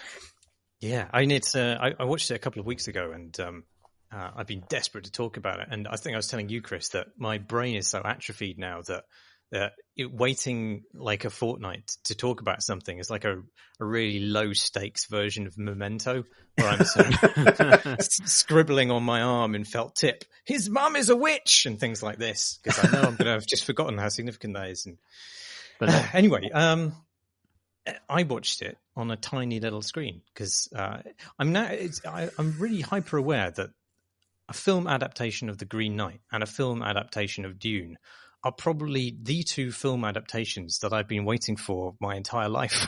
I know there have been preceding film adaptations of Dune, but I can't imagine a property that would get me much more kind of excited than either of those. Because certainly, like the story of The Green Knight has been of huge significance to me as a former medievalist. And Dune is something my dad read to me as a kid. So they imprinted on me big. And it's weird and painful to me that these two films that I can't imagine being more excited by have been released in the 1 year in which going to the cinema could kill you. So I'm now cursed to watch them on tiny and hyper-reflective laptop screens in which I can see my own face glaring back at me like the fucking Zardoz. But yeah, nonetheless, should we say what the Green Knight? Well, I think it'd be nice. It'd be nice to talk about what it is broadly, and also maybe to talk a bit about, because I have quite a personal connection to both stories as well. It's interesting. Like Dune is also quite personal for me, and so is the Green Knight. So it'd be interesting to talk about that context as well. But Marsh, tell us. Be the medievalist for a moment. Step back and tell us what is chivalry. What is chivalry? Why must we kiss? So, because you gave me a fox pelt, obviously. Yeah. So this is an adaptation of a 14th century poem, which draws on Arthurian myth to tell the troubling tale of knightly heroism, or possibly anti-heroism, and sort of like the knotty rules of etiquette of the period. Shall I say how much do I want to spoil about the premise of the 14th century poem? I think well, for me at least, maybe I have a very specific lens on this. The thing that is interesting about the film is the ways in which it treats a very well-known story, not just story, but also set of tropes, right? And so I feel like we can't really talk about it without talking about what those tropes are when it comes to things like decapitation games and, right. so on. So before we do that, before we get into it, like for people who might still be listening, who might want to watch this, could we give like a kind of sketch overview of why it's worth watching without spoiling any of it? Like, good idea. Why should you watch this? And then we can spoiler warning, get into it, do all of it. I'm leaning on you, Marsh.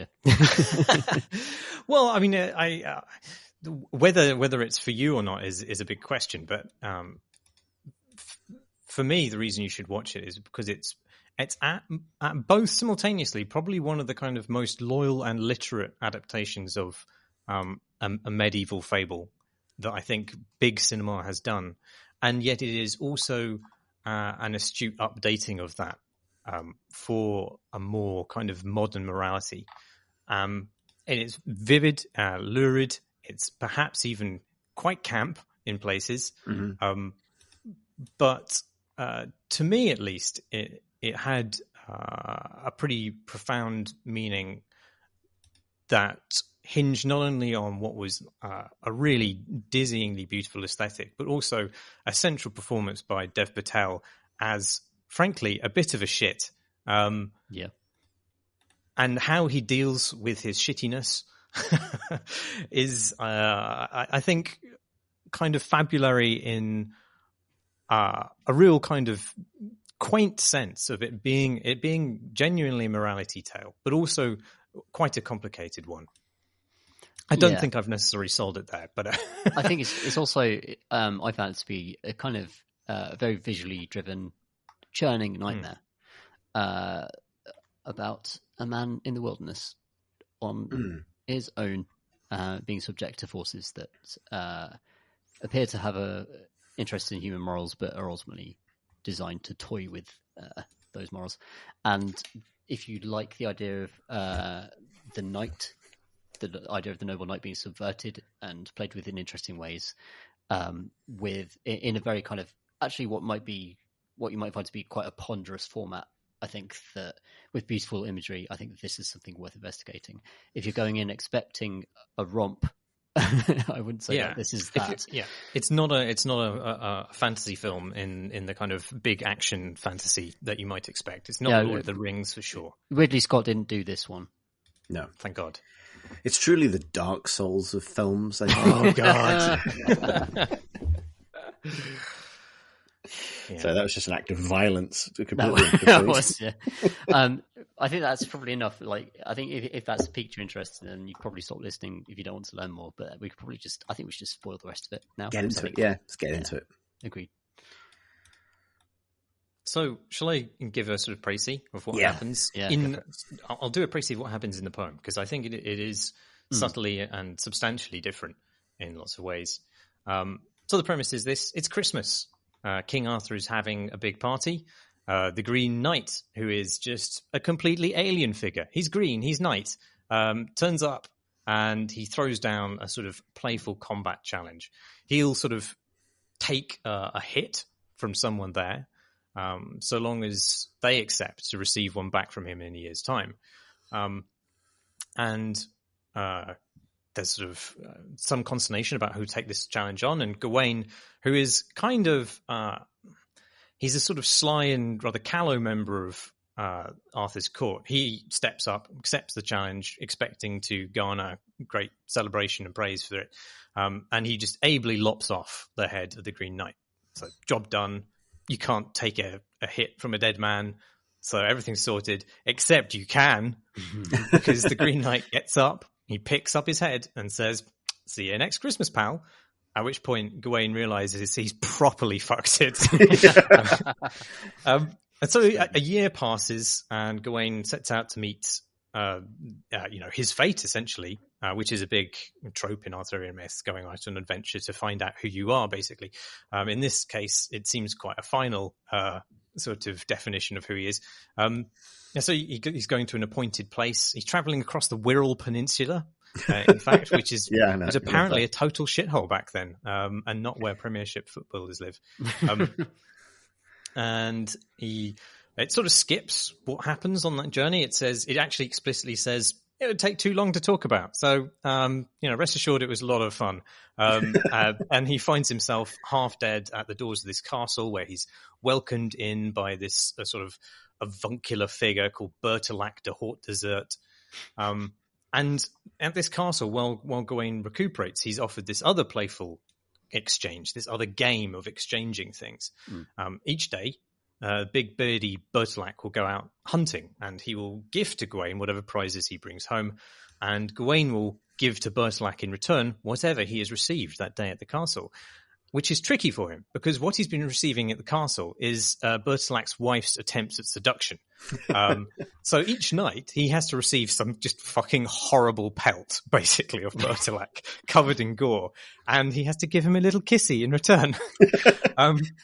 And this sort of awkwardness climaxes in multiple senses, with the wife offering Gawain this magic sash which will protect him from injury. And like, Gawain's not an idiot. He's aware that he's soon to have his head lopped off. And so Gawain takes it, and he does not give it to Bertilac. Naughty Gawain. So anyway, Gawain eventually sets out to meet the Green Knight wearing this protective sash. And after sort of like fucking with him a bit, basically, the Green Knight gives Gawain a little nick on his neck. And he reveals himself to be none other than Bertilac himself, and that he has completely rumbled Gawain's little sash ruse. In fact, the whole thing with the wife trying to seduce him was a setup to sort of test Gawain's purity and resolve. And he says, naughty, naughty, you should have rightfully given me the sash as part of the gift exchange. And Gawain realizes at that point that he's been a total fucking coward, and also broken his own kind of rules of conduct with how he interacts with these sort of games of being a guest, etc.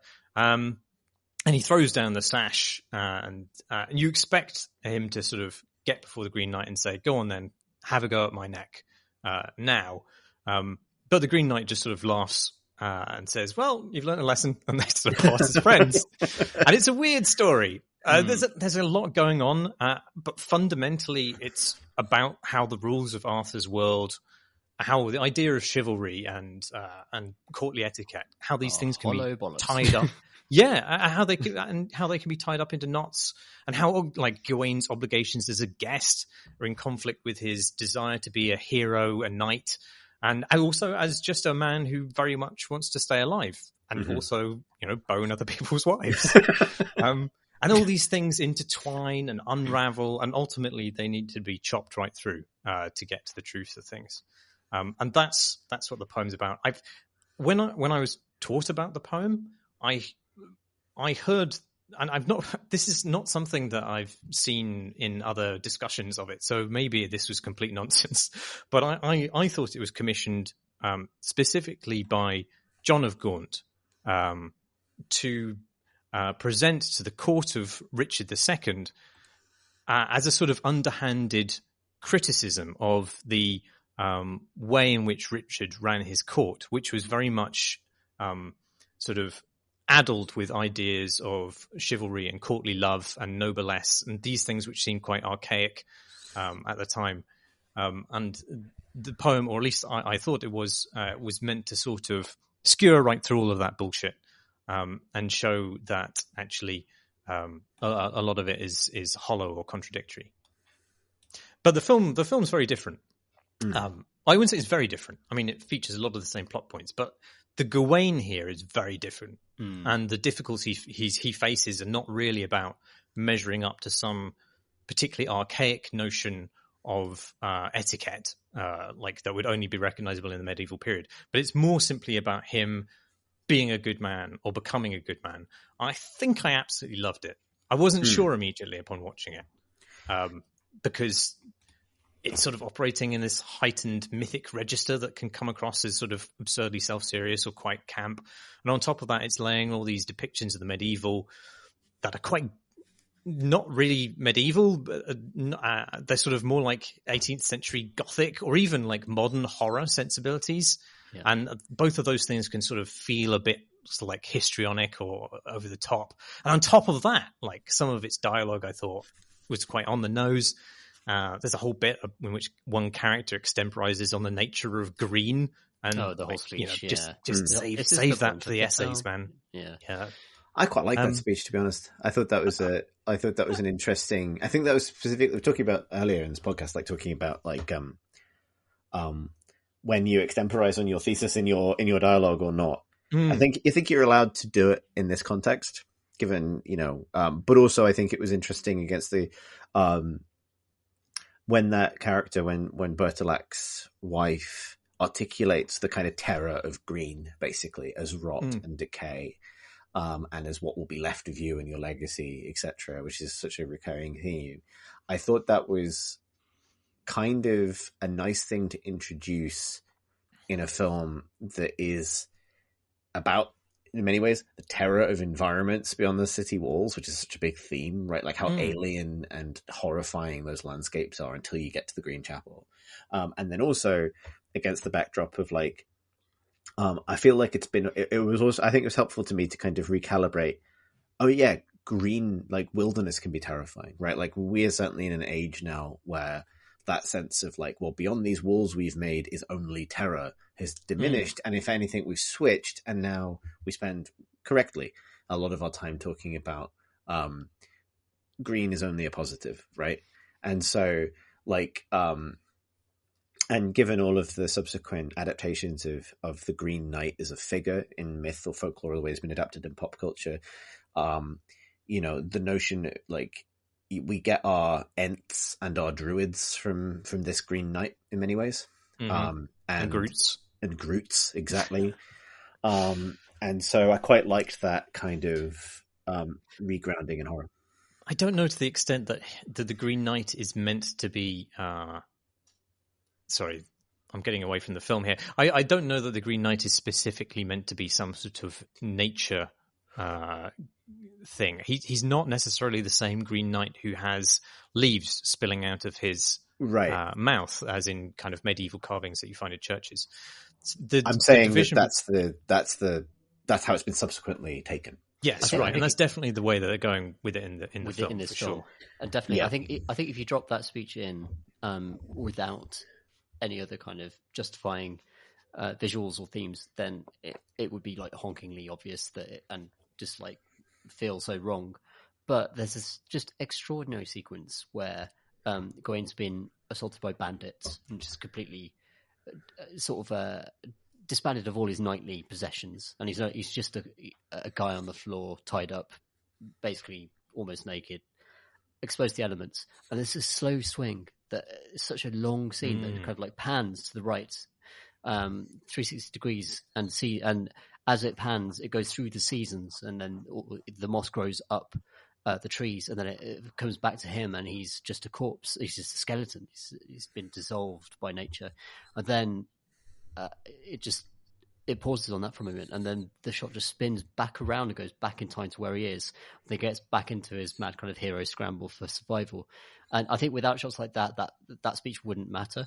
It would seem egregious and almost stupid. But I think turning the Green Knight and turning this whole kind of quest into this man's kind of the all of the values that he is actually in a very shallow way trying to become this knight, trying to achieve this status, and having just been completely almost shamed and made tiny throughout the film, both through all the visuals, throughout him just like wandering through landscapes, licking a mushroom, having a horrifying vision because he doesn't know what to eat, just like relentlessly just being owned by nature over and over again. Right. It's actually just I'm happy for the Green Knight to kind of be incorporated to become this figure of nature. Just this also feeds into just the bit before the Lord of the Manor's wife makes that speech and kind of like lays out the moss is creeping in and we're all going to be moss and this is the truth of the world we live in. Just right before that is actually my favourite conversation in the film. And I think they're sitting in front of a fireplace, and the Lord of the Manor is like, "Oh, so you go to this place and then you're not honourable?" And he's like, and Gwen's like, "Yeah." And then you come back and like you walk back and then you are. And he's like, "Yeah." And the sort of unspoken line there is like, "Oh, so everything you believe is just total shit." That's so good. It's so good. And then to chain that into this speech is just to belittle this person and the stupid ideas he has. And Dev Patel's performance and the way that Gawain is portrayed, especially in the way that he accepts the initial challenge with the Green Knight when he walks into King Arthur's court, where the Green Knight sort of like kneels on the ground. Arthur gives him Excalibur, I think, and Dev Patel's there, and his whole body language. I've literally seen a bloke just outside a pub who is like, "Oh, I think I'm supposed to fight now."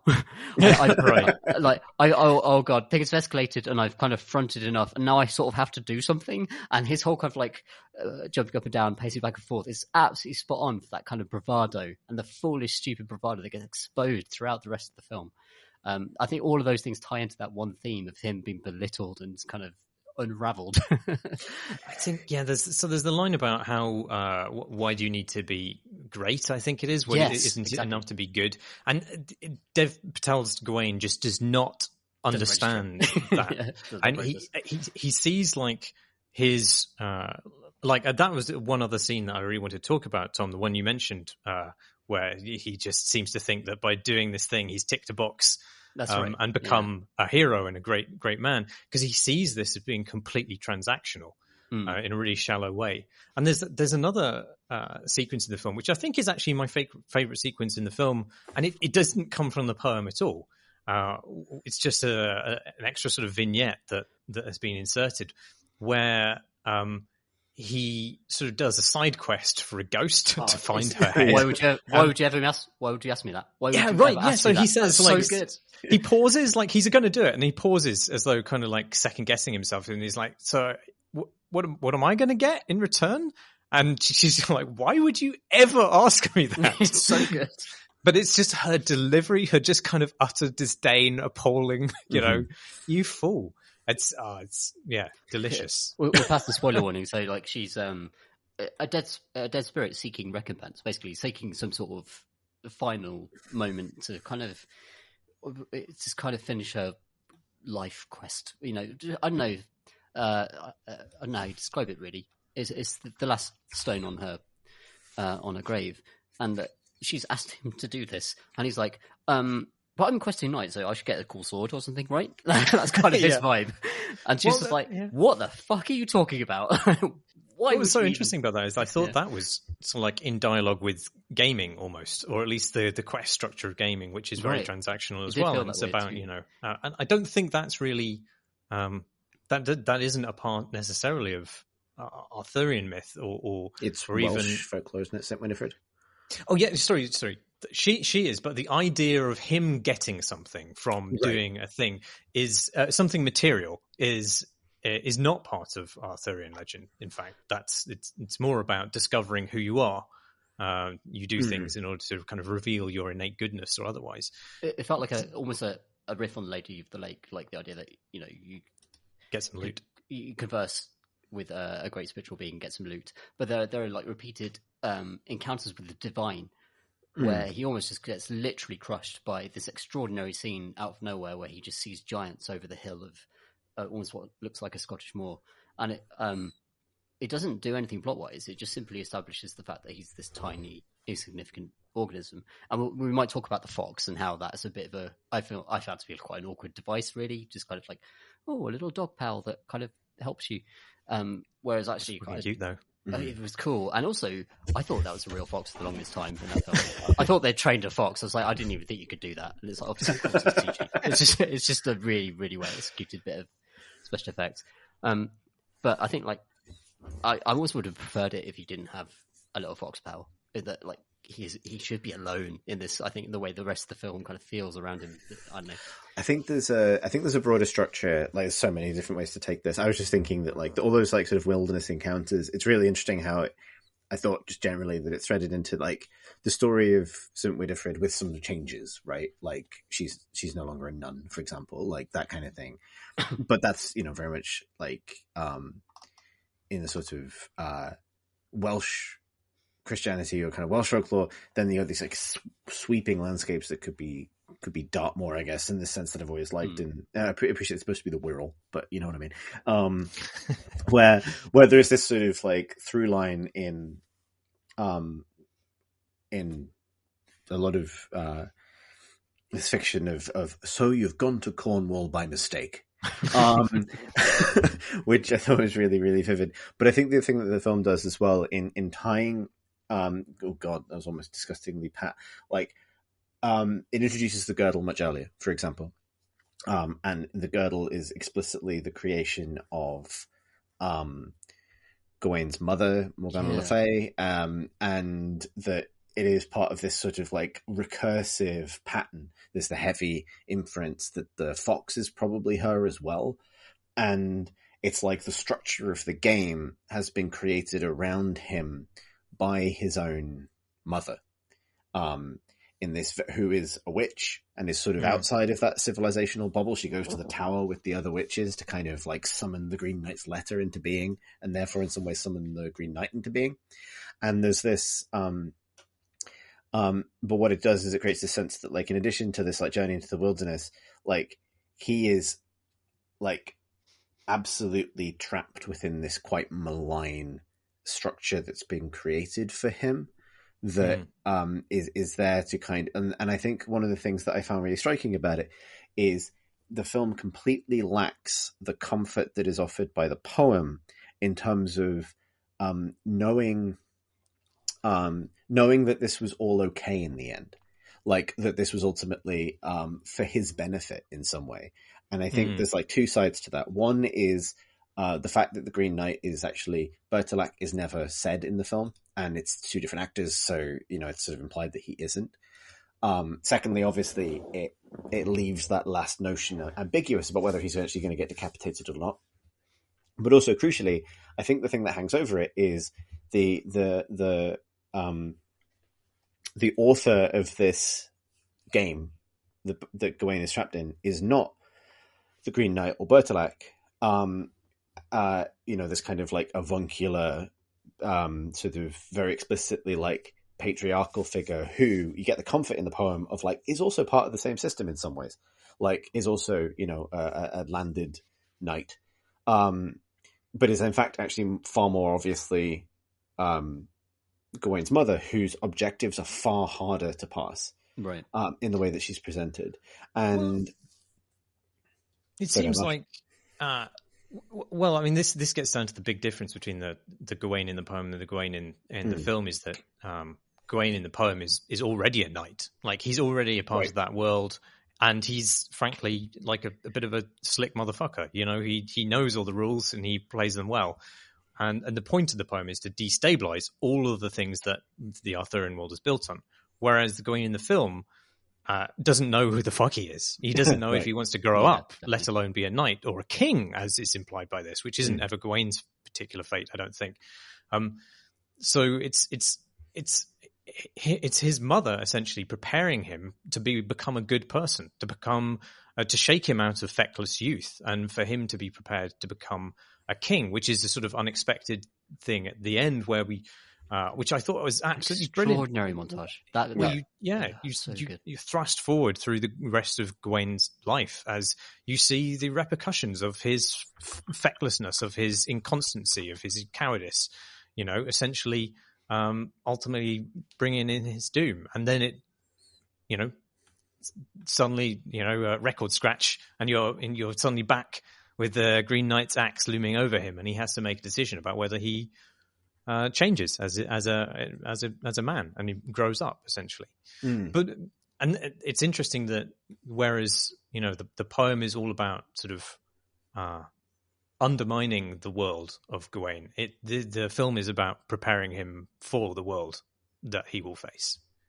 And I think that's actually as darker as the film is. In a weird way, I found that more reassuring, because at the end of the poem, even though the knight has like slapped Gawain on the back and sent him off with a chuckle, like the entire world of chivalry has been completely shagged at that point. Right.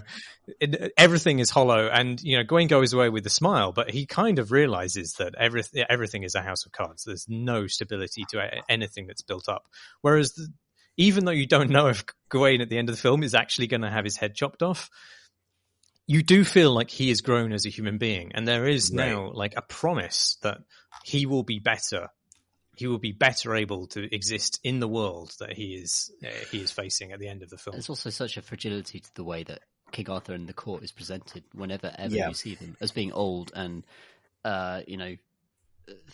failing people. And even in the actual, the moment that Gawain steps forward to accept the initial challenge, the cowardice of the rest of the knights around the table, like they won't even lend him a sword.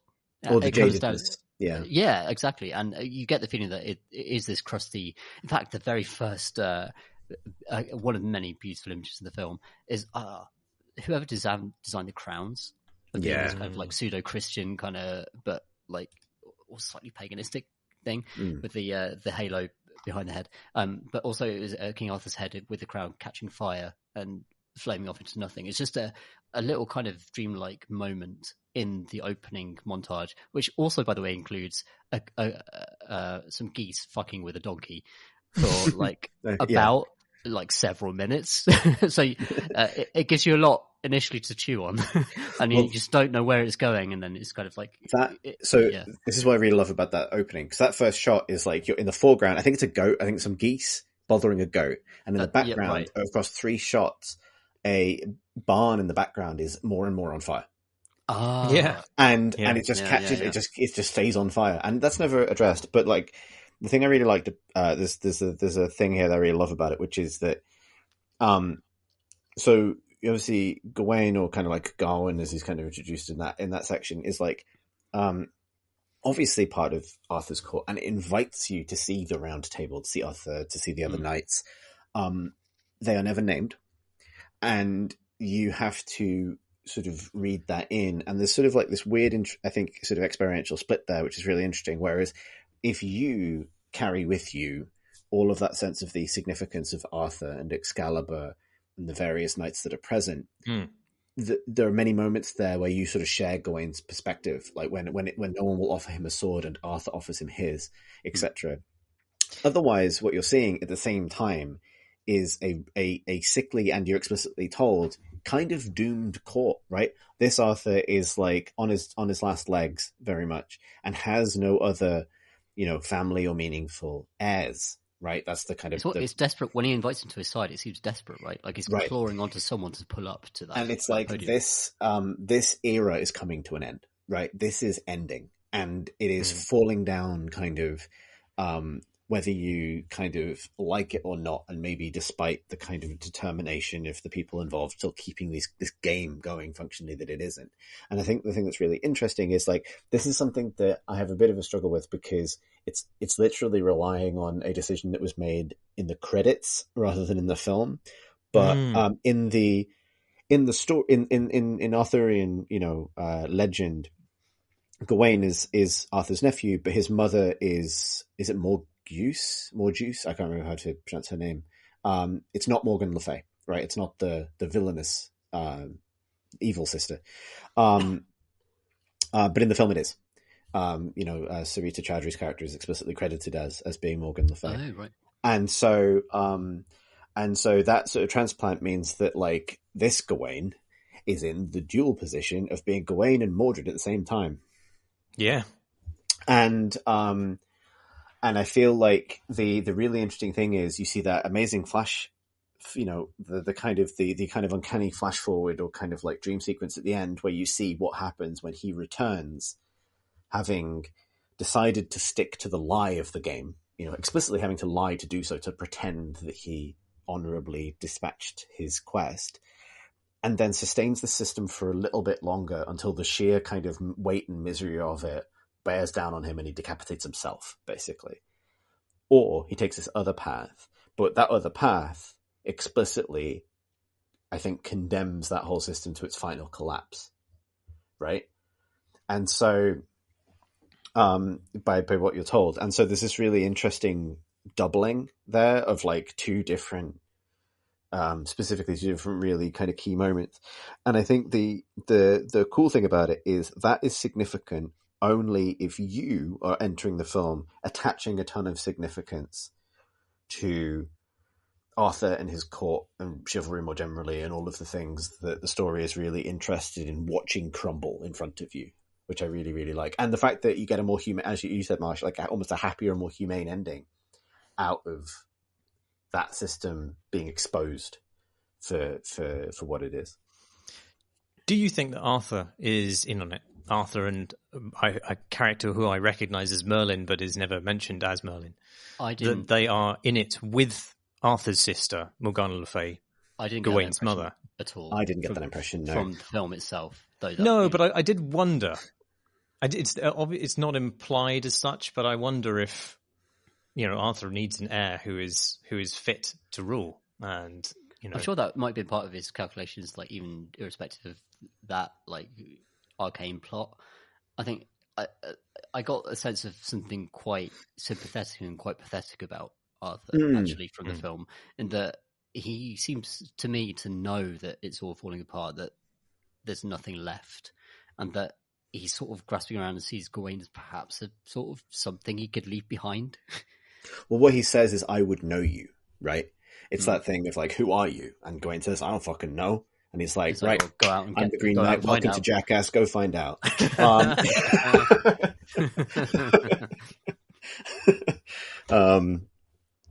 I think, like, and I actually quite like the idea that the whole thing is not like the kind of, the usurpation of Arthur's power by Morgan, but like the kind of complicity of that older generation in the end of the system is a really interesting way of looking at it. Because there's that sort of because there's so much strangeness in its structure, as it keeps kind of like it feels like the universe that the story is taking place in, or the kind of all of the kind of unreal things that occur, are all geared to put Gawain back on a very particular path, like the reappearance of the axe, the reappearance of the girdle that he loses, right? And his like the horse, the fact that these things are kind of like put back in his path constantly in order to kind of like keep him on in a particular story, with it being on him to break out of it effectively. I found it's really interesting. Like, I think we've got to talk about the water spunk. We do. I really want to talk about the spunk. Because I thought that was a moment. Because I found it almost to be his quest in this film to be almost an eternal shaming exercise, where forces beyond his control just destroy any moments of kind of like agency he has, until he has to admit that he's kind of pathetic and needs to be rebuilt in a kind of almost cultish breakdown and break back and build back up type dynamic. And I thought that was the moment, like the way she says, "You are no knight." It's like, any illusion of honor you had is long gone. But that, to me, wasn't even the moment that he lost that. It was when he abandoned the person he was with before he even embarked on the quest, right? She gets absolutely, completely disregarded, and his cruelty towards her is impassiveness and lack of empathy towards that person is it comes back at the end of the film. And the way, especially in the montage where he becomes king, there's this brutal scene where her baby is taken away, and you see sort of the dynamics at work before that notion gets destroyed and gets sort of like dissolved by this shaming moment. I don't know. I like it's the film is so ambiguous and kind of vague in lots of ways. I think there's lots of ways to read it, but I wonder how you guys thought. I think that I like that moment for a few reasons. One is because I think like it's quite playful in a way as well. It has this thing of you've ruined the magic girdle when you've jizzed all over it. Like, but it fundamentally, like, but what it does is like that bawdy element is so I think important to like the poem as well, to some extent, right? The playfulness of it, and I mean, I kind of think that receiving the girdle or sash in the poem is essentially consummation of the sexual seduction that's been going on, even though up until that point Gawain's resisted. Yes, right. I think it just makes explicit that connection here. But what I mean is like, there's the courtly love element of it, where you have the token exchange, but like also I think there's an interest both in medieval poetry and in the film in then like cutting to the chase. You know what I mean? Like, what does it mean to be given a girdle? Right. Girdle. Oh, there it is. And that bawdiness, I think, is really important to the story. Like, I think I was something I had with it, which I was sort of my first concerns, because I opened and I was like really engaged and I loved some of the visual storytelling and the sleight of hand it seemed to be setting up. But one of my first concerns was like, well, it's now a bit of a trope when you're adapting, or basically just setting any story in the past, in the the current era, to be like, well, this take on a medieval setting is different because everyone here is fucking all the time. And so opening on Gawain waking up in a brothel, waking up, and I love the way that that his relationship with the woman he wakes up with there is the most important relationship in his life. It's not throwaway as it would be in Game of Thrones or something like that. But that sort of setup of like, he ain't no ordinary knight, he's a knight with his bum out, is so familiar now and over familiar that initially I was a little bit worried that, like, for me, Gawain's at that point we don't even know that he's not Sir Gawain yet. Gawain's like failures as a knight in the poem are interesting, and I was worried that we were heading in this direction where he was just more of a bad boy, right? Like, because that is how you introduce Jaime Lannister, for example, not how you introduce Gawain necessarily. And then I think there's like that the big quivery pile of jizz moment feels like it goes this step beyond what Game of Thrones would do. And to the point let's be honest, I don't mean to be too much about this, but the man's backed up. What's going on? Like, Yeah, it's a lot of jizz. So much. It is so much. And and I couldn't figure out what gift he needed to necessarily return to Bertolac to be square after that. He's got a lovely beard, Joel Edgerton. Could imagine it. That would sop up. That would sop up. Oh God. Fluid. But who was the recipient? I don't know. Is the question. But I think that boardiness is sort of like the thing that then gives this a kind of, I don't know, for me it was both felt quite modern, as I say, as a kind of like little subversion of medieval horniness in pop culture, and also as like this thing that then immediately threads it into its real history, which then ultimately would lead through to Chaucer and, like plenty of people getting kissed on the bottom and that sort of the Punch and Judy of it, which is also present in the film.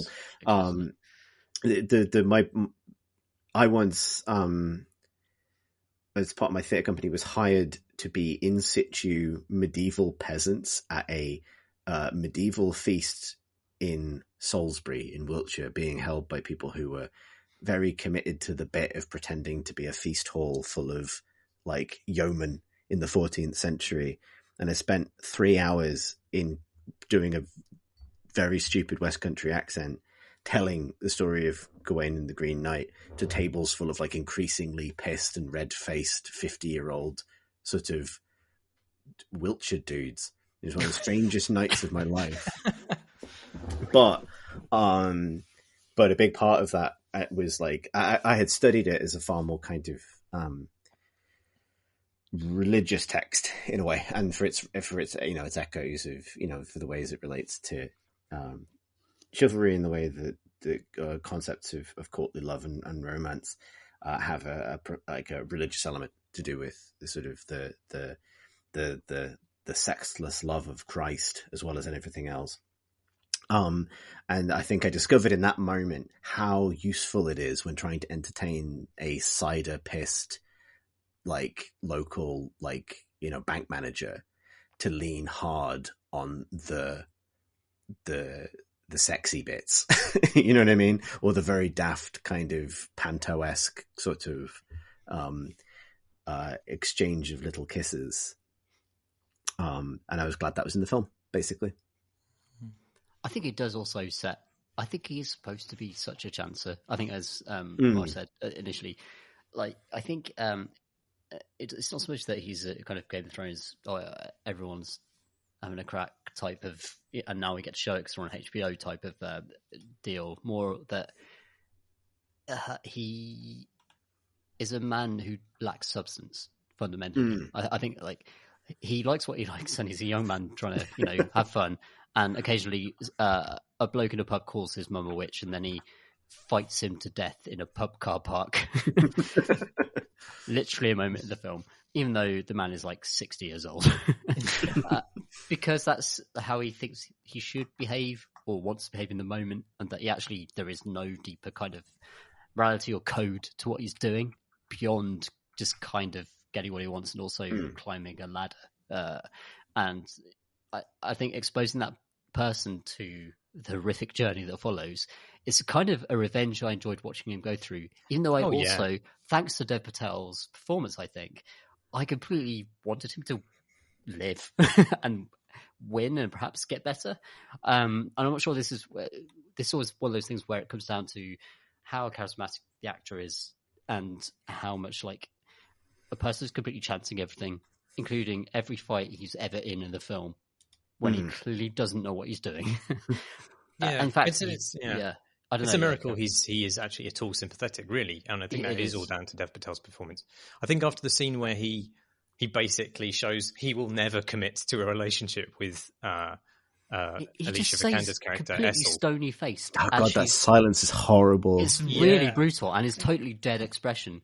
It's like he doesn't even have, again, him as a coward, he doesn't even have the guts to just say no, and like that's not what's going to happen. He just leaves it to hang, and she figures it's heartbreaking. It is. It's horrible. I think what I love about that so much is it exposes the emptiness of the things he could say. Like, you practically are ready for him to say, I cannot, it is, against my quest, or it is against the law or my quest or the society or any of these things. And we all know that's bullshit, because it just is.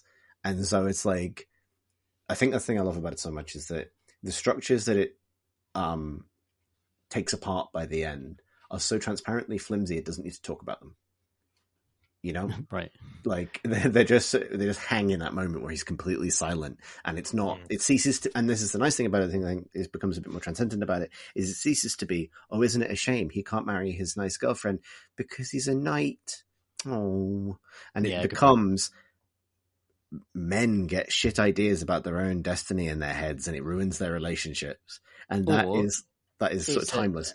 Or is that they're too cowardly to actually say the thing explicit to the person, so they use these devices to actually right. But yeah, it's about, it becomes about his cowardice rather than about some tragic system that is kind of imposing this on him.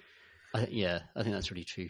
I think there's interesting kind of moments that appear to pay respect to the hierarchies in, though.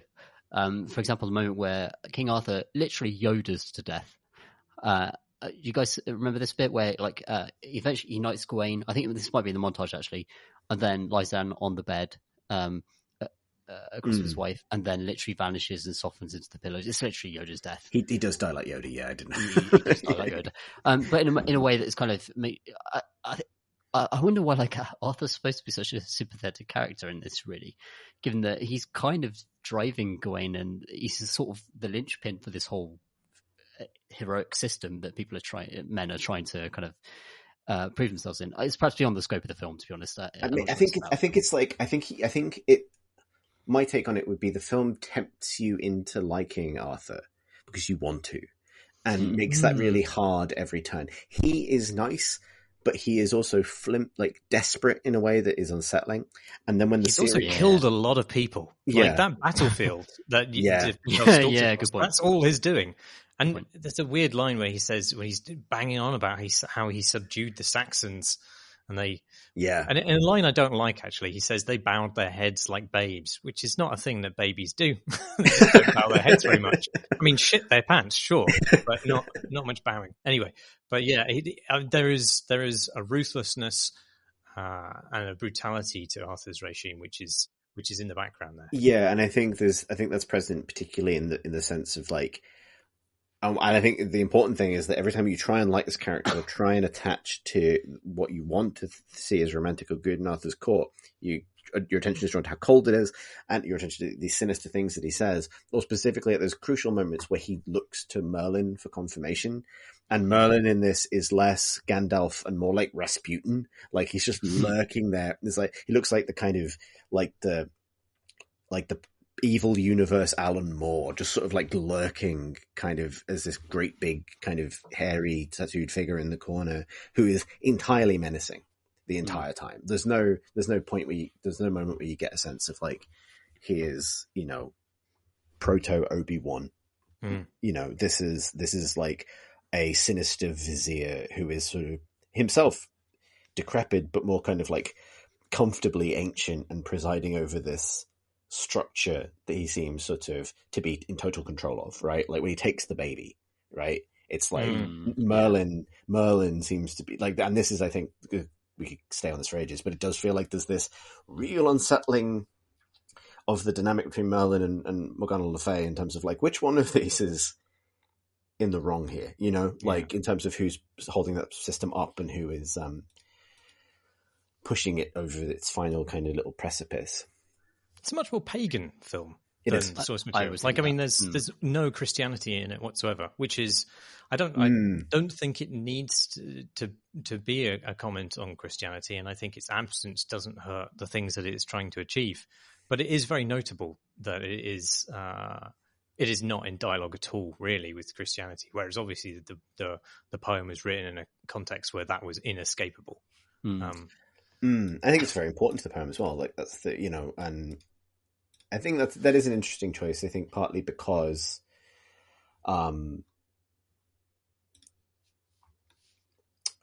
it's an interesting, like,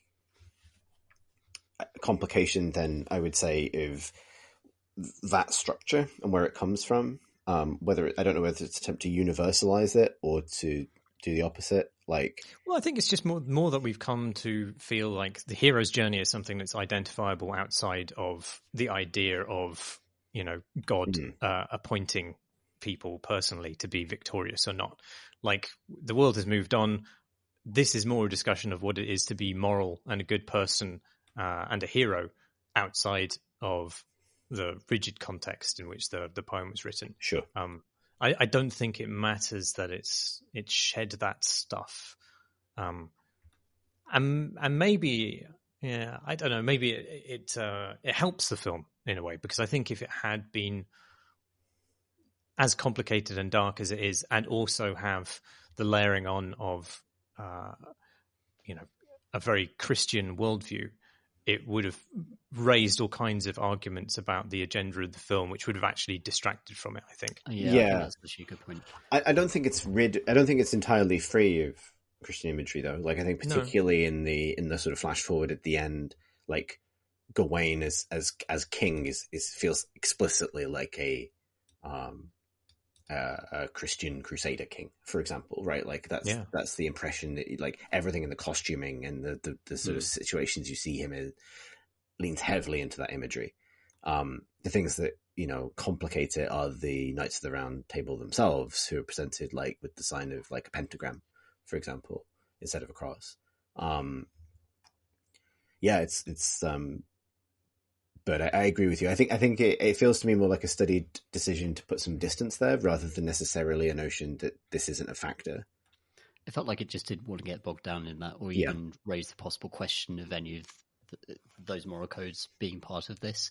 And like, more than for me, it still comes down to the code of what this one man's conceptions of honor are versus what perhaps the people around him think they should be, like the systems around him that like would enable him to become an honorable or good person. And you hear different moral codes expressed, and I think that's one where the side quest moment does almost try to force him to empathize with this woman and her horrendous story, where a lord has come through the manor and killed her and thrown her head into a lake, and he has to retrieve it. And it's almost like there are a lot of explicit teaching moments that Gawain fails throughout the movie that I found quite interesting, because that kind of gets away from the hero story, the journey thing. It's where the hero learns by doing heroic things, whereas Gawain kind of does nothing heroic. He kind of fails forwards for the entire film, up to the point where only through a kind of nightmarish vision of his own horrendous future, where he becomes a monster, does he actually think, oh, I could get out of this by perhaps discarding this particular notion of honor.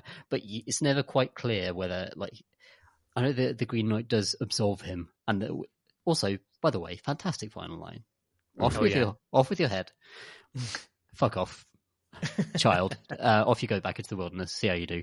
That kind of vibe to it. I like the idea that he. I know Marsh said earlier that like he's supposed to, like, he's clever, but I think he's stupid in this film. I think like I don't think he has any particular. I think his agency isn't driven by his own intellect at all. It's driven by him just kind of feeling like he has to do things because that's the system he finds himself in, and he's kind of improvising because he has youth and a certain amount of martial ability and has been born into a certain position. And then he's very much like Cousin Greg out of Succession, I would say. But he gets repeatedly shamed for it. I think that's a whole dynamic. It does feel about Patel's character and the way Patel portrays him. Feels like it's very, very well observed to me. I'm not sure whether that's the actor introducing a dynamic to the script, but I think this feels so thoughtful, and the way the imagery kind of coheres with those moments, and the sense that his ideas and the court's ideas and King Arthur's ideas and the Round Table's ideas are also stupid and transient. I don't know. It feels intentional to me, and I love that about it. And I also find it horrifying because it is also a story about society collapsing and being eaten. I did just something just occurred to me on that, and also on the Christianity point. It doesn't move on from it because it is fundamentally also a Christmas film. Oh yeah, right, true, yeah. Right, like the prominence of like, you know, but it's Christmas. Do they actually say Christmas? Yes, They may several use. times. Do It's they in use the some? subtitles as well? The Christmas Yeah, name and they explicitly say Oh, yes. Christmas Yeah, they many do say times. Christmas. So, and I think that was a really nice thing that they didn't like. I don't know, I love the sort of I know it's not an anachronism, but it has that slightly anachronistic feeling of like in such a kind of uncomfortable setting to have that kind of reference to, well, you know, we'll be kind to one another now because it is Christmas. Let's have a game. Whatever you win in this game of Monopoly, I will return to you next year. There's a really good Taskmaster / Green Knight meme that's going around. If you're a fan of the show Taskmaster. Wow, I love both those things. How have I not seen this? Well, I've just posted it in our Discord, so you can check it out later. I think, But anyway, in summation, I'm going to be disappointed if June does not also have a lot of jizz and a talking fox. But only time will tell. Well, I mean, you've got to conserve your moisture on the desert planet Arrakis. the still suits will reabsorb it and feed it back to Like, you. yeah, I mean, you can give tears to the dead, but what let's but leave it at that. Jizz to the smash. Exactly. Well, we can always examine the deleted scenes where I'm sure that it might be considered. Yeah. Anyway, this sounds flipping awesome. I It's love great. it. Yeah. I really, really like it. I really want to watch it again and sort of like, especially after this discussion, to see if I've got to like. I will say, dangers notwithstanding, I did go to see it at the cinema and it was fucking amazing. So it's cool. It's beautiful. It sounds incredible as well. Yeah. And the soundtrack. I meant to sort of talk more about the horror of it, but I think that there's not much to say about it other than there's a lot you could do with notes that slowly go upwards without end while you're watching a montage, and it does a lot of work and it's very effective. Brilliant film. Great.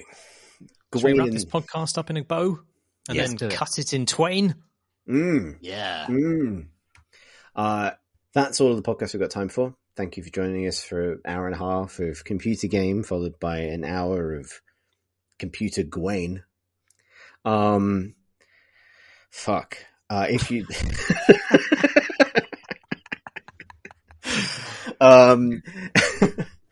if you would like to send us a question or an email for future episode, you can email us at questions@crateandcrowbar.com. Thank you as ever to our Patreon backers. You can find out more about supporting the podcast at patreon.com/crateandcrowbar.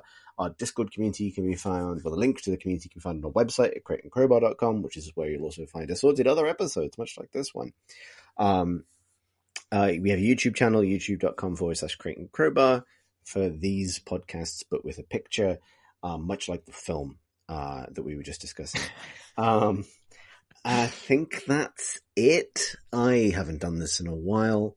My name is Chris Thurston. Sorry. I've been Marsh Davis. And I've been the probably large wad of jizz Tom Sr. Look who's Meowth now, he screams. Thanks for listening, Thanks for everybody. listening, everybody.